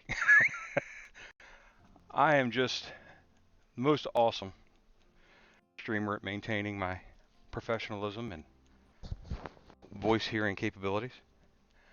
say I've put a couple mixing balls in here. Most of the regular Army Painter paints come without them. I have some that came with them. I think the speed paints have them in it. I think. Yeah, the speed paints have them in there.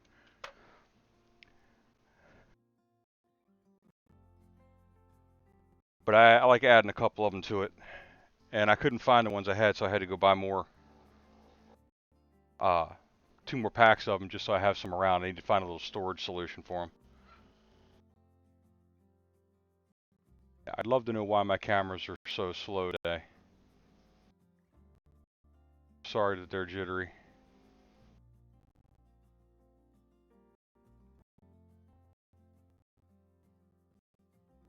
Alright, let's give it a Drake tooth on here.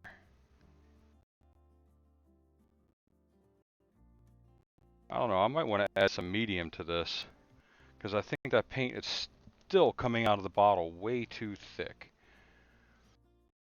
Alright, let's get a little brush. I think you're too little. Oh yeah, 18-0. Yeah, you're too little. I don't want a real big brush. This is the Royal & Langnickel 20/0. These are sold as the Artist Loft level 1 acrylic brushes at Michael's. It's bigger than that level 3 18-0 that I was looking at, and it's very helpful to have a brush this small yet slightly larger than its counterparts.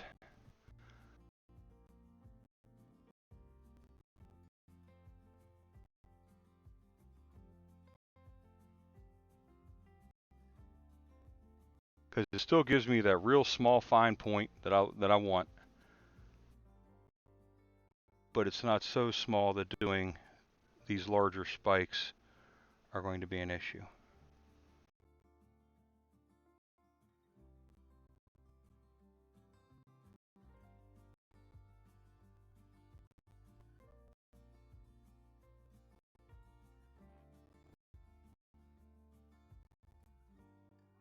And I'm in the way again.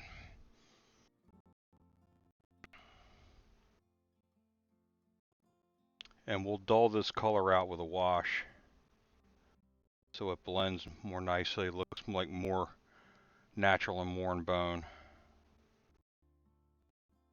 I think a brown wash will do that nicely.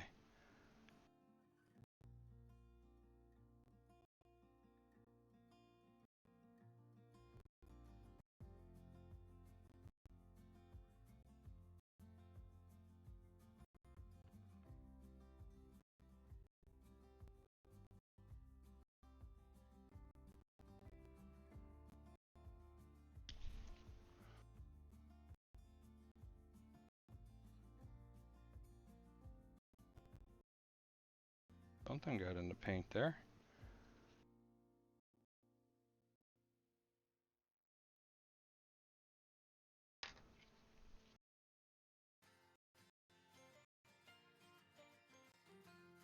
Still there.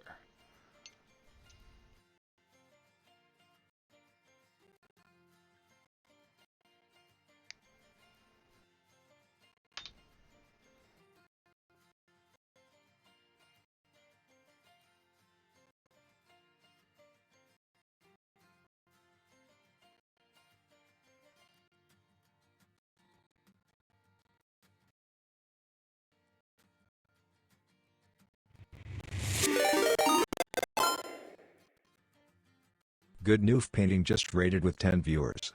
Welcome raiders to the Trapper's Launch. A little thick going on there.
Oh, hey, good enough.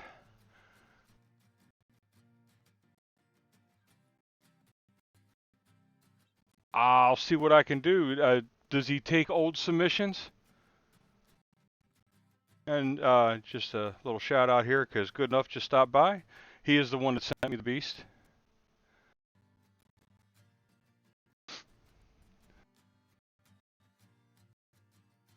So when I finish this, maybe I'll enter this in BlueWyvern's little contest. Uh, I would like to have other opinions on how well I'm doing and what I can improve upon. It's always, as Ricky says, it's always good enough. You put yourself into it, and you don't nothing has to be. It doesn't always have to be an improvement over your previous. But sometimes it's good to know where you stand too.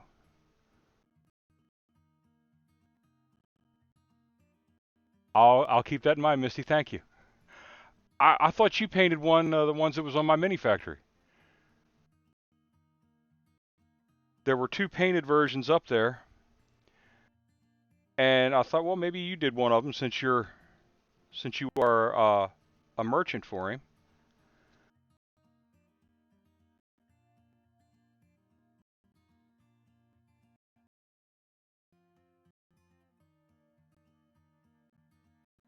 Okay. Well, I think you should paint one. I'd sit back and watch it, see what direction you go as compared to what I went.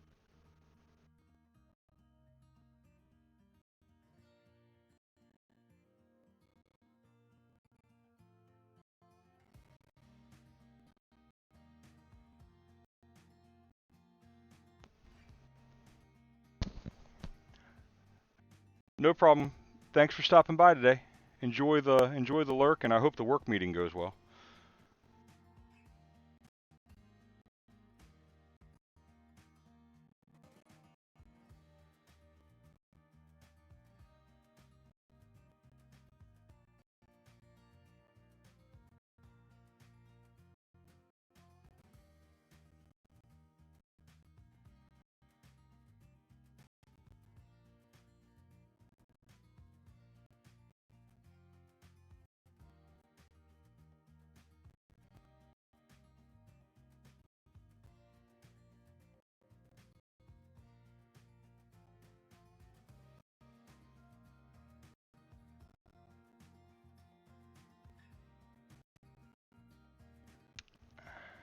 I should probably wait and do these under here when I take it off the holder base again, but I want to get a little bit of color on them.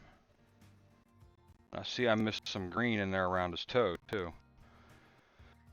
That's alright. What touch-ups are for?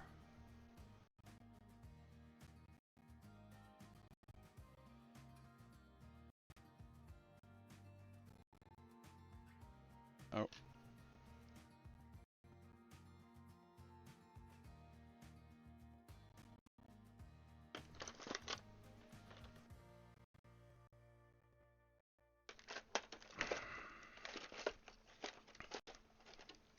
Come on, work with me here.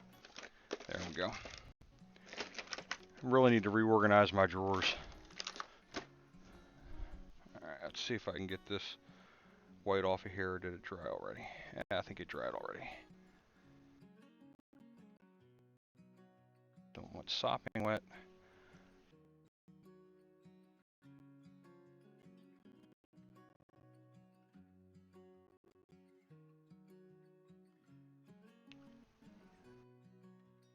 There we go. That got most of that off of there. Just got to be careful.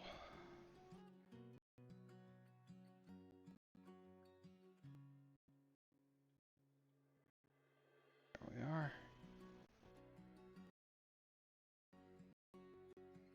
Now I can see it's going to take at least 2 coats of the drake tooth to get absolute coverage on the talons. So we may end up having to finish this on Tuesday.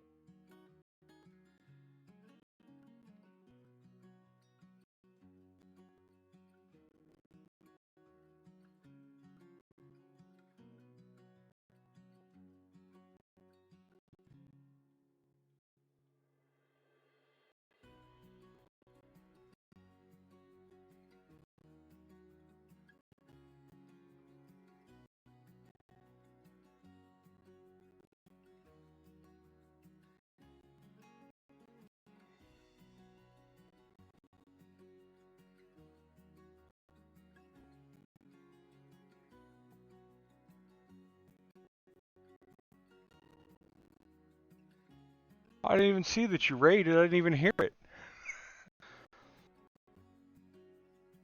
My alerts worked yesterday. I heard you come in. Maybe I was out gathering the eggs.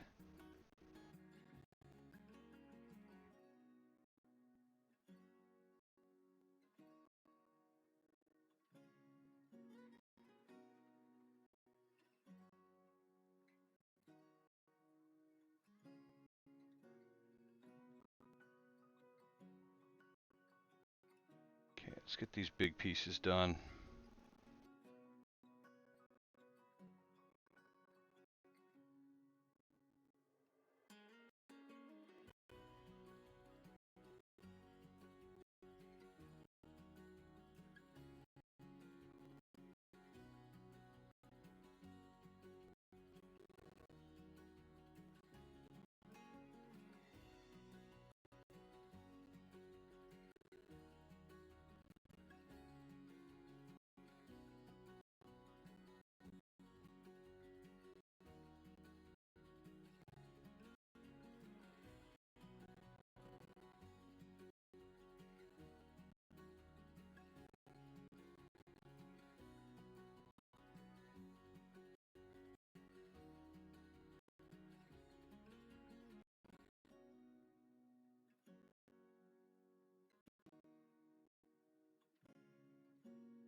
Okay.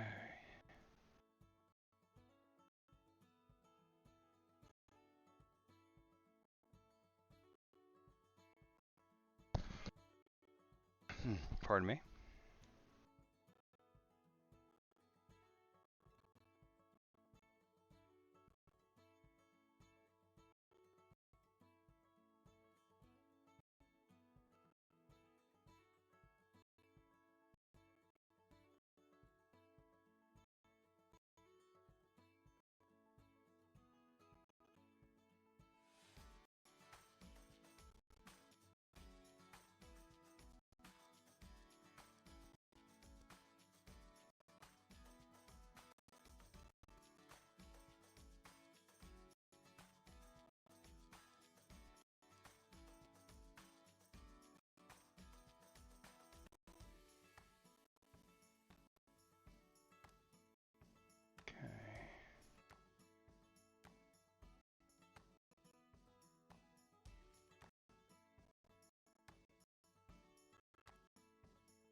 Do I have this guy? Yep.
go.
Okay.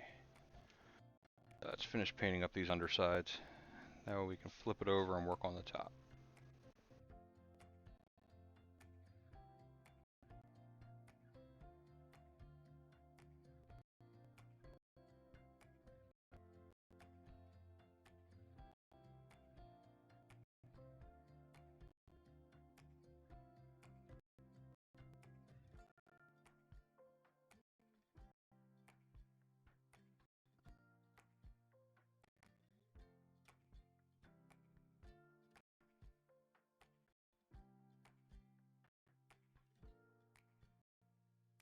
Yes, sweetheart. I found the eggs. Okay. Do you want me? That's a lot of them. Yes. Yes. Go ahead and take care of that. They were in the. Okay, they usually lay in that clump of grass, but we're gonna need to start checking that daily. Yeah. All right. Thank you, sweetie.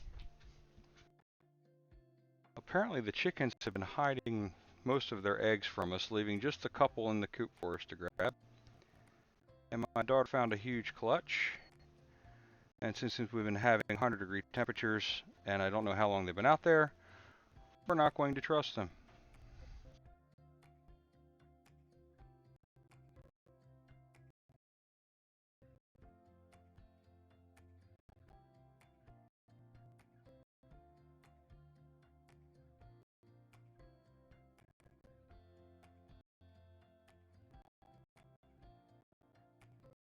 Yeah.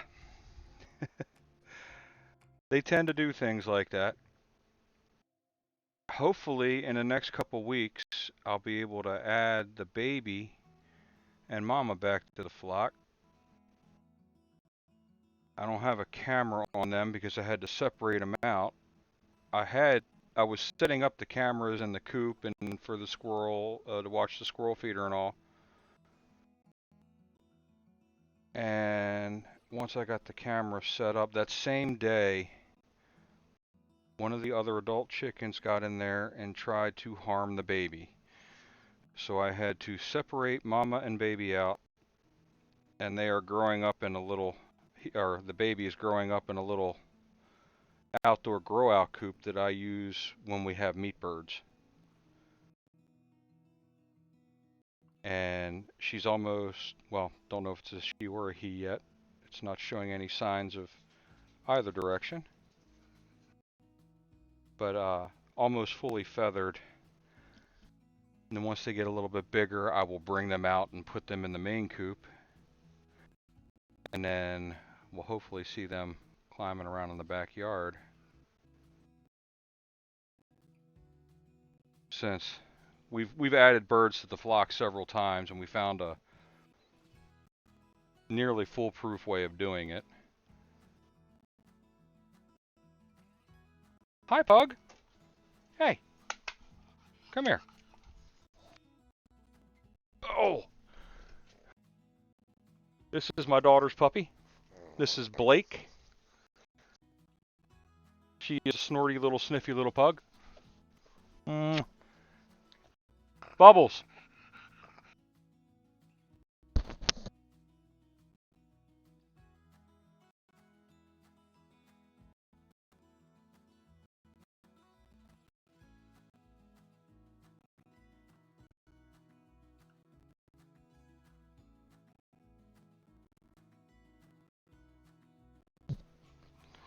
You okay?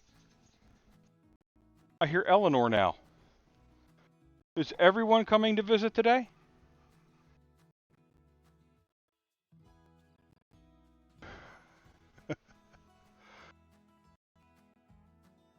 We can have, by county rules, we can have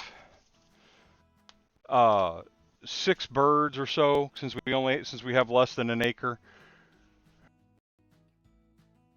What are you doing, Waggles? Come here. Come on, you gotta hide from Mommy. Oh, alright, fine. Go find Mommy. We can have 6 birds, and so long as we don't go absolutely crazy, we kind of ignore that.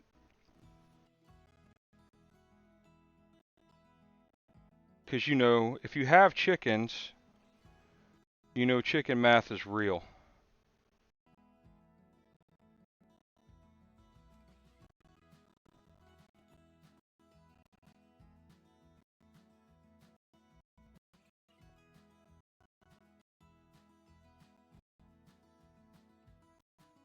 I mean, really, you can have chickens on a quarter an acre or less. I mean, you can have them in a postage stamp. You just need to be diligent about cleanup. Back when COVID first started, we'd already had a chicken coop, and we had a dozen or so hens in the small little 4x8 coop I'd built. And it was falling apart in time for a new one. But since we were all not quarantined, but on quarantine for government purposes, I went on and downloaded a software called SketchUp because my wife had found plans for a coop. She said this would be great. We could build this and move the birds into it, and so I looked at the design she wanted, and it was nice. It was a really good design. I didn't think I was quite capable for it. I live on the edge of town too, but I'm actually outside of town, still in county property or county zoning, so I can get away with a little bit more than what people in town can.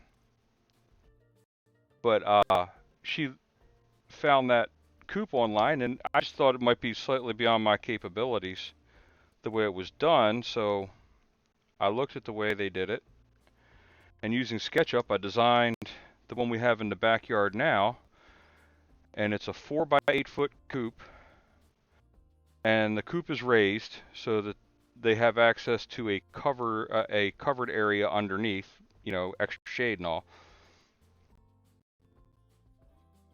But we have it attached to another 12 feet of covered run. So these guys, during the winter, I wrap the coop in painter's plastic to keep the wind out, because wind is their enemy, especially in cold temperatures. They can do everything in the world with their feathers except really protect themselves against a deep wind. So we built that, and somehow we went from 12 birds to 20. And I'm really still not sure how. Yeah, my great-grandmother and grandfather had a farm, on my mom's side, and my great-grandparents on my father's side had a farm. I've been told stories about going to that farm when I was young, and my father and I getting chased off by the rooster.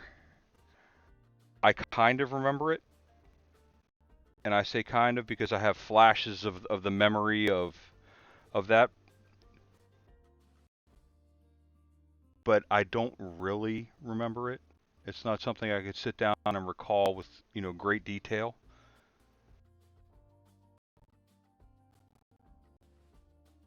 If I had my choice, I would have a lot more land with a lot of critters. I wouldn't mind having a farm, but I don't want to be a farmer. If you take my meaning.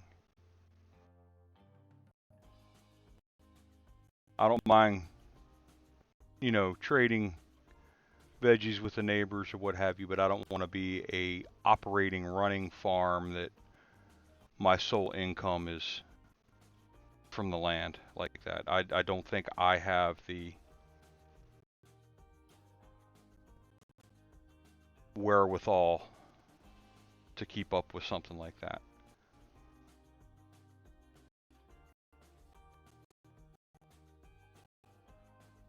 Plus, I kind of like going on vacation every now and then. And most of the farmers I've talked to have said, "What's a vacation?" So I know that's not for me. I trade the eggs away to neighbors, and I do sell them every so often. There's a woman my boys work with at the restaurant, and she pays me $5 a dozen for the eggs, which is nice. That really helps with the feed cost. If you decide you want to get chickens and you think it's because you're going to get eggs cheaper, think again. Feed costs are real, and what your chickens take in, you eat on the backside. So while we don't go fully organic or fully organic, we do go with non-GMO feed, which is more expensive than regular feed. I just can't afford the organic feeds with the no corn and soy and stuff in it. But if you ever have a farm fresh egg or an egg raised by someone who is feeding regular good feed to, not necessarily fully commercial feeds, drastic difference in egg yolk color, flavor.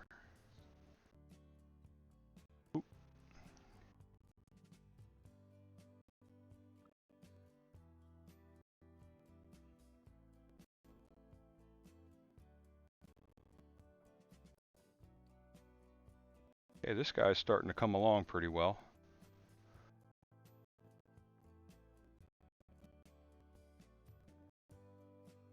So do you have a local person you go to get your eggs, Misty?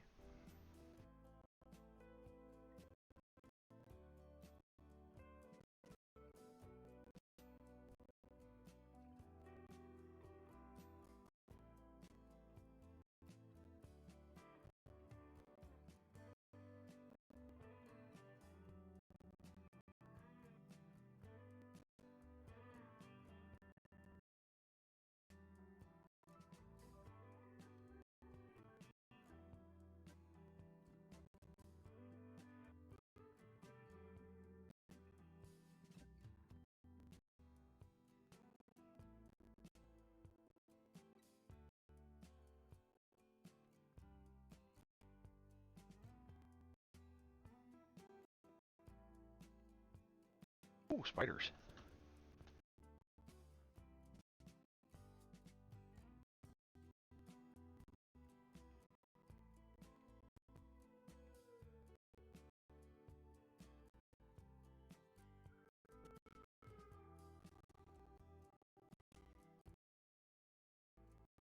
I am starting to get very, very sloppy here.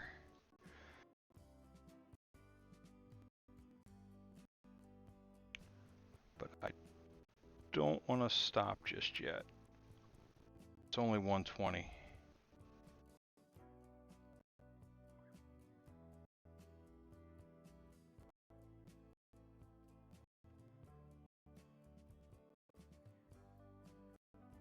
Yeah, that's pretty much what happens with my eggs. Unless someone says, "Hey, how much for the eggs?" I'm basically just giving them away. And my one neighbor gives me vases of cut flowers for the house in exchange for the eggs. Other neighbors down the street, I just drop them off. Say, "Hey, I got plenty right now. It's baking season. Have some eggs."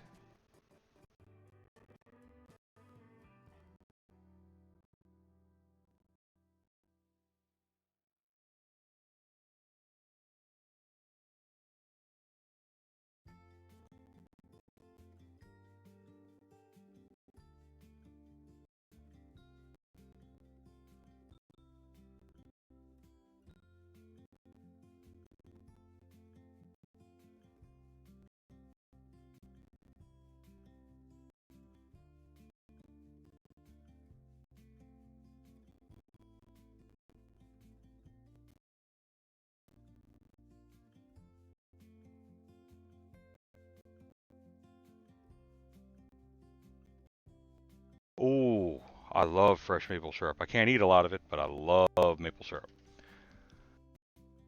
If you don't mind my asking, Misty, where are you at that you get fresh maple syrup? Are you up in Canada or are you up in just northern U.S.?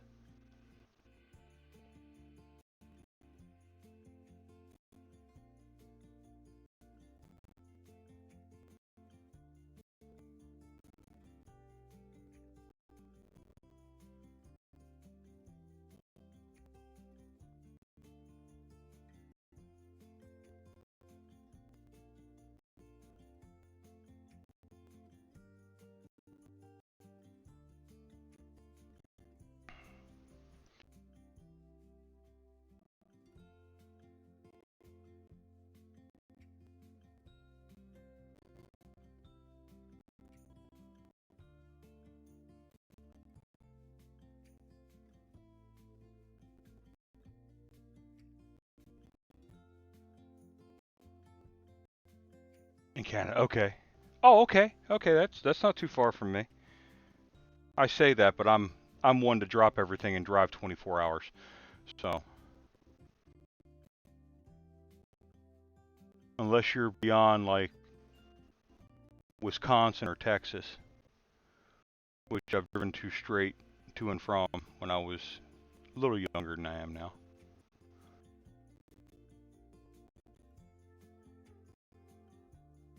I've even driven back from southern Florida in one shot. Not a boast, but it's just I don't mind driving long distance. If I can drive there, I prefer that over any other mode of transportation.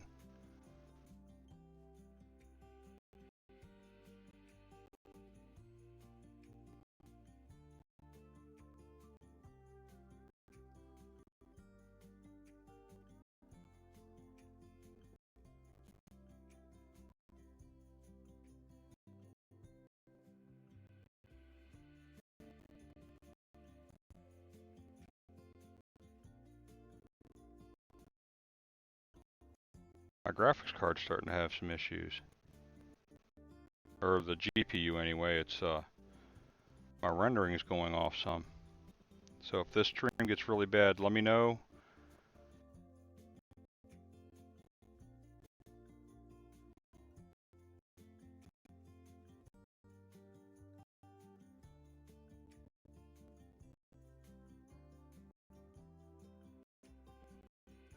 We are almost done with this bone color. We need to do the mouth and the teeth and all that, but I'm going to wait and do that in one shot, I think. Need to find a good color for the inside of the mouth.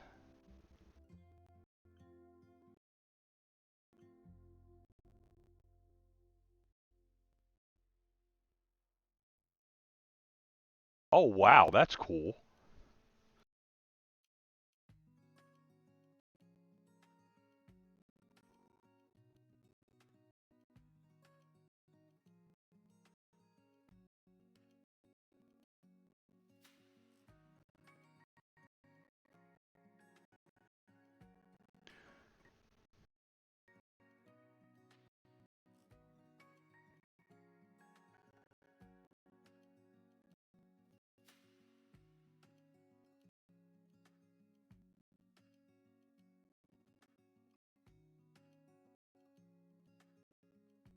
That brush needs cleaning.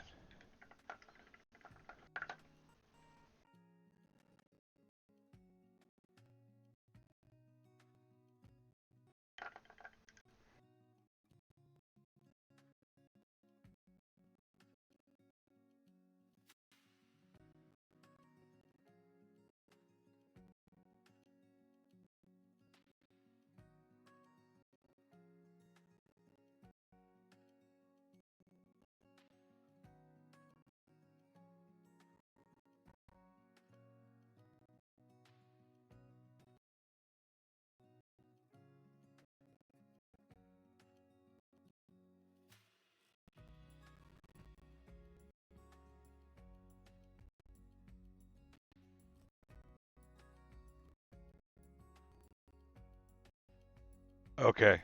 Yeah, I'm just on the outskirts of a town, but close enough to the big city that it can be a problem.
Oh, coming down to the end of the spikes. Nice. Then we'll flip it over, do the rest of the toenails that I couldn't reach. And that will probably call it a day. I got a lot further than I thought I would. Once I started painting the green, I thought this was going to take days. That was a lot of green. We're almost down to the point of touch-ups and then being done. Almost.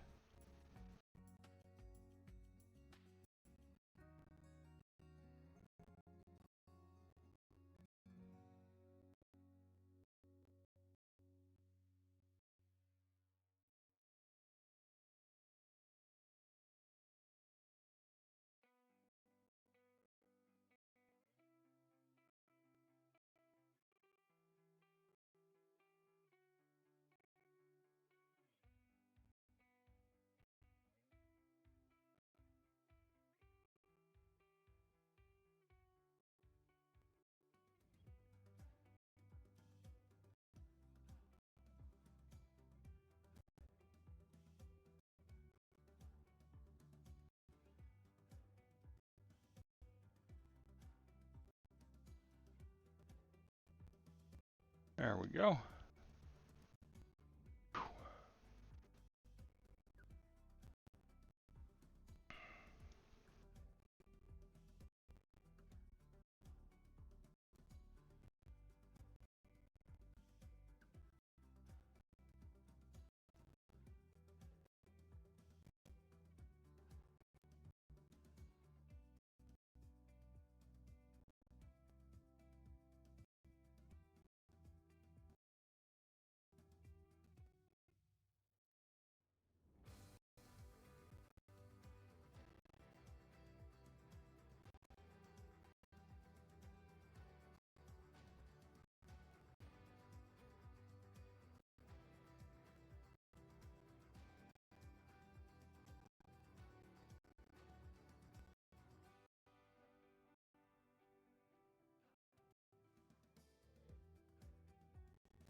I don't know if I mentioned it earlier or not, but these spikes are sharp.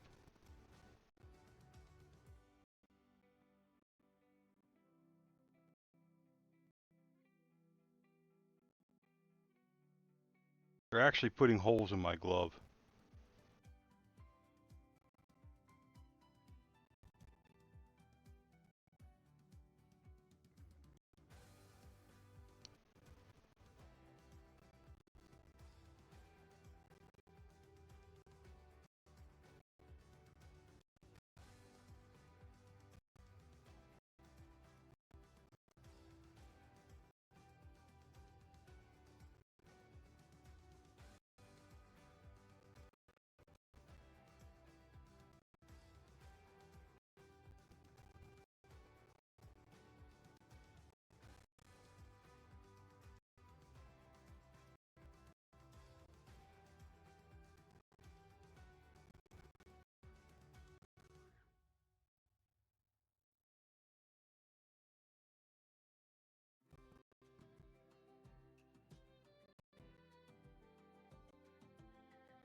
Okay, 4 more spikes to go, it looks like.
Stop leaning on camera, because I think the camera focuses on my head, not the mini.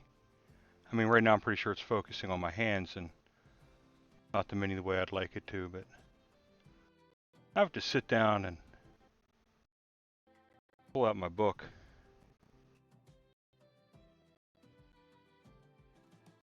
Because I normally just use cameras point and shoot, but I know this Canon is designed to be used as a webcam as well.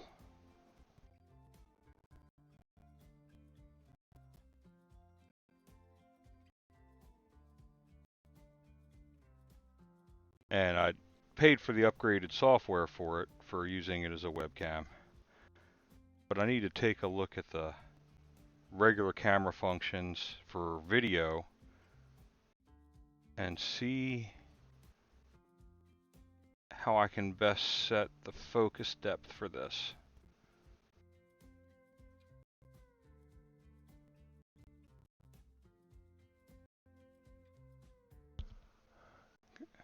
I mean, it looks like it's focusing pretty good. Okay, Misty, you have a wonderful day. Sorry it took me 6 minutes to notice that. Enjoy the rest of your day. Enjoy your weekend. If I'm on at all on Saturday or Sunday, it's just going to be the nature cam so that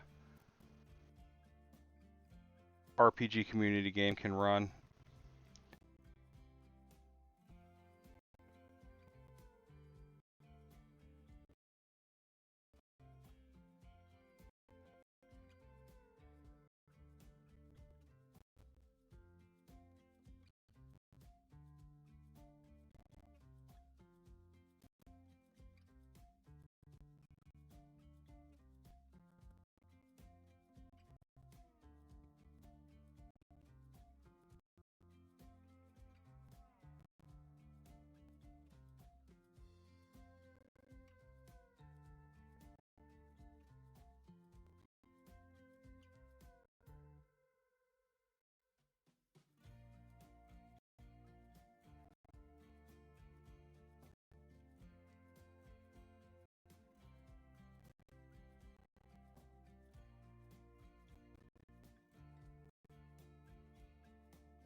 Yeah, looks like this is going to be for a lot of these broader areas. It looks like 2 coats is what it's going to take.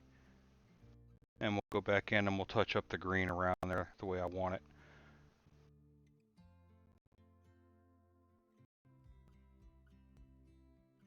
We'll touch up that metal in a couple of spots too.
All right.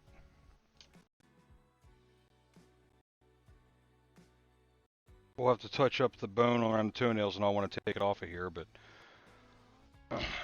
this is just about a good point to stop for the day. All we have to do left for base coating and all is the face plate and the mouth. But I am very pleased, and if I hold him away, he looks pretty awesome, even with that gray still on him. So, let's do something crazy here and clean up just a little bit. Go.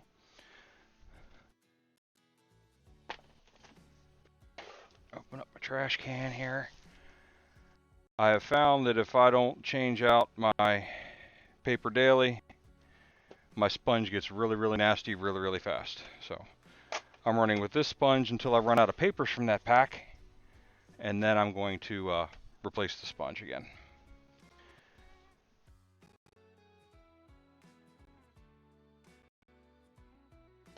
So let's get this guy on. There we go. Here's the close-up camera. Okay, maybe it's not. Let's see what happened here.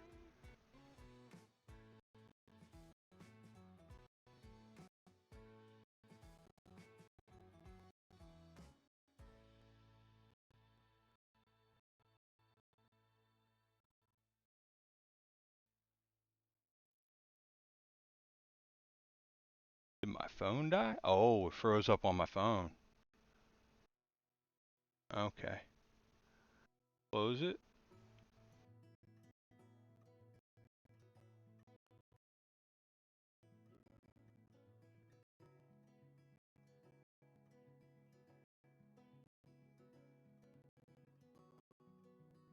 Oh, let's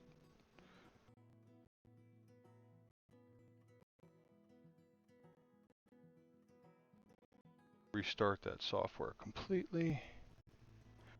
Okay. Sorry guys, that is making my stream go a little nutty. Let's turn the phone cam off for a second. Start. There we go. Now we got a working close-up camera. There we go. And this is who we worked on today. This camera's taking a while to respond.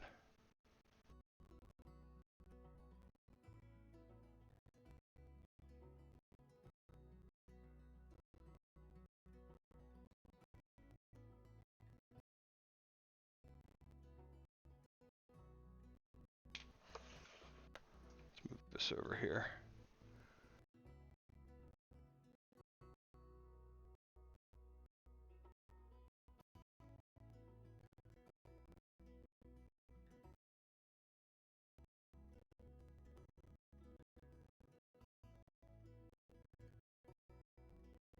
Find yourself in center there, Greg.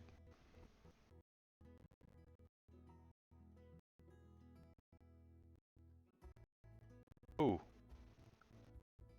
Okay, well, I guess we're not going to use that anymore today.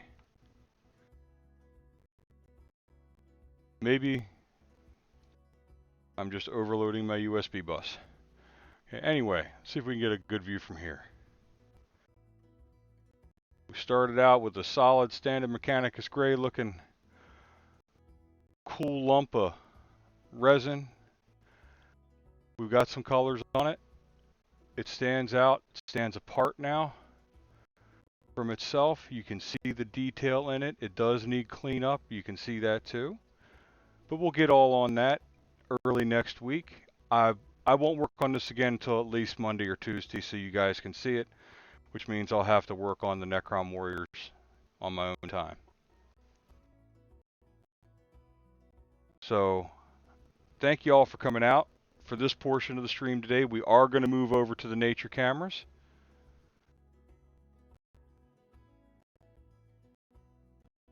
Let me refresh everything and make sure the stream is still running okay. Twitch says we're good. Okay, so thanks for coming out for the crafting portion of the stream. We're going to switch over. RPG Community Bot will be the big thing we're running. And I will see you all Monday or Tuesday for a little more painting. Have a good weekend, guys.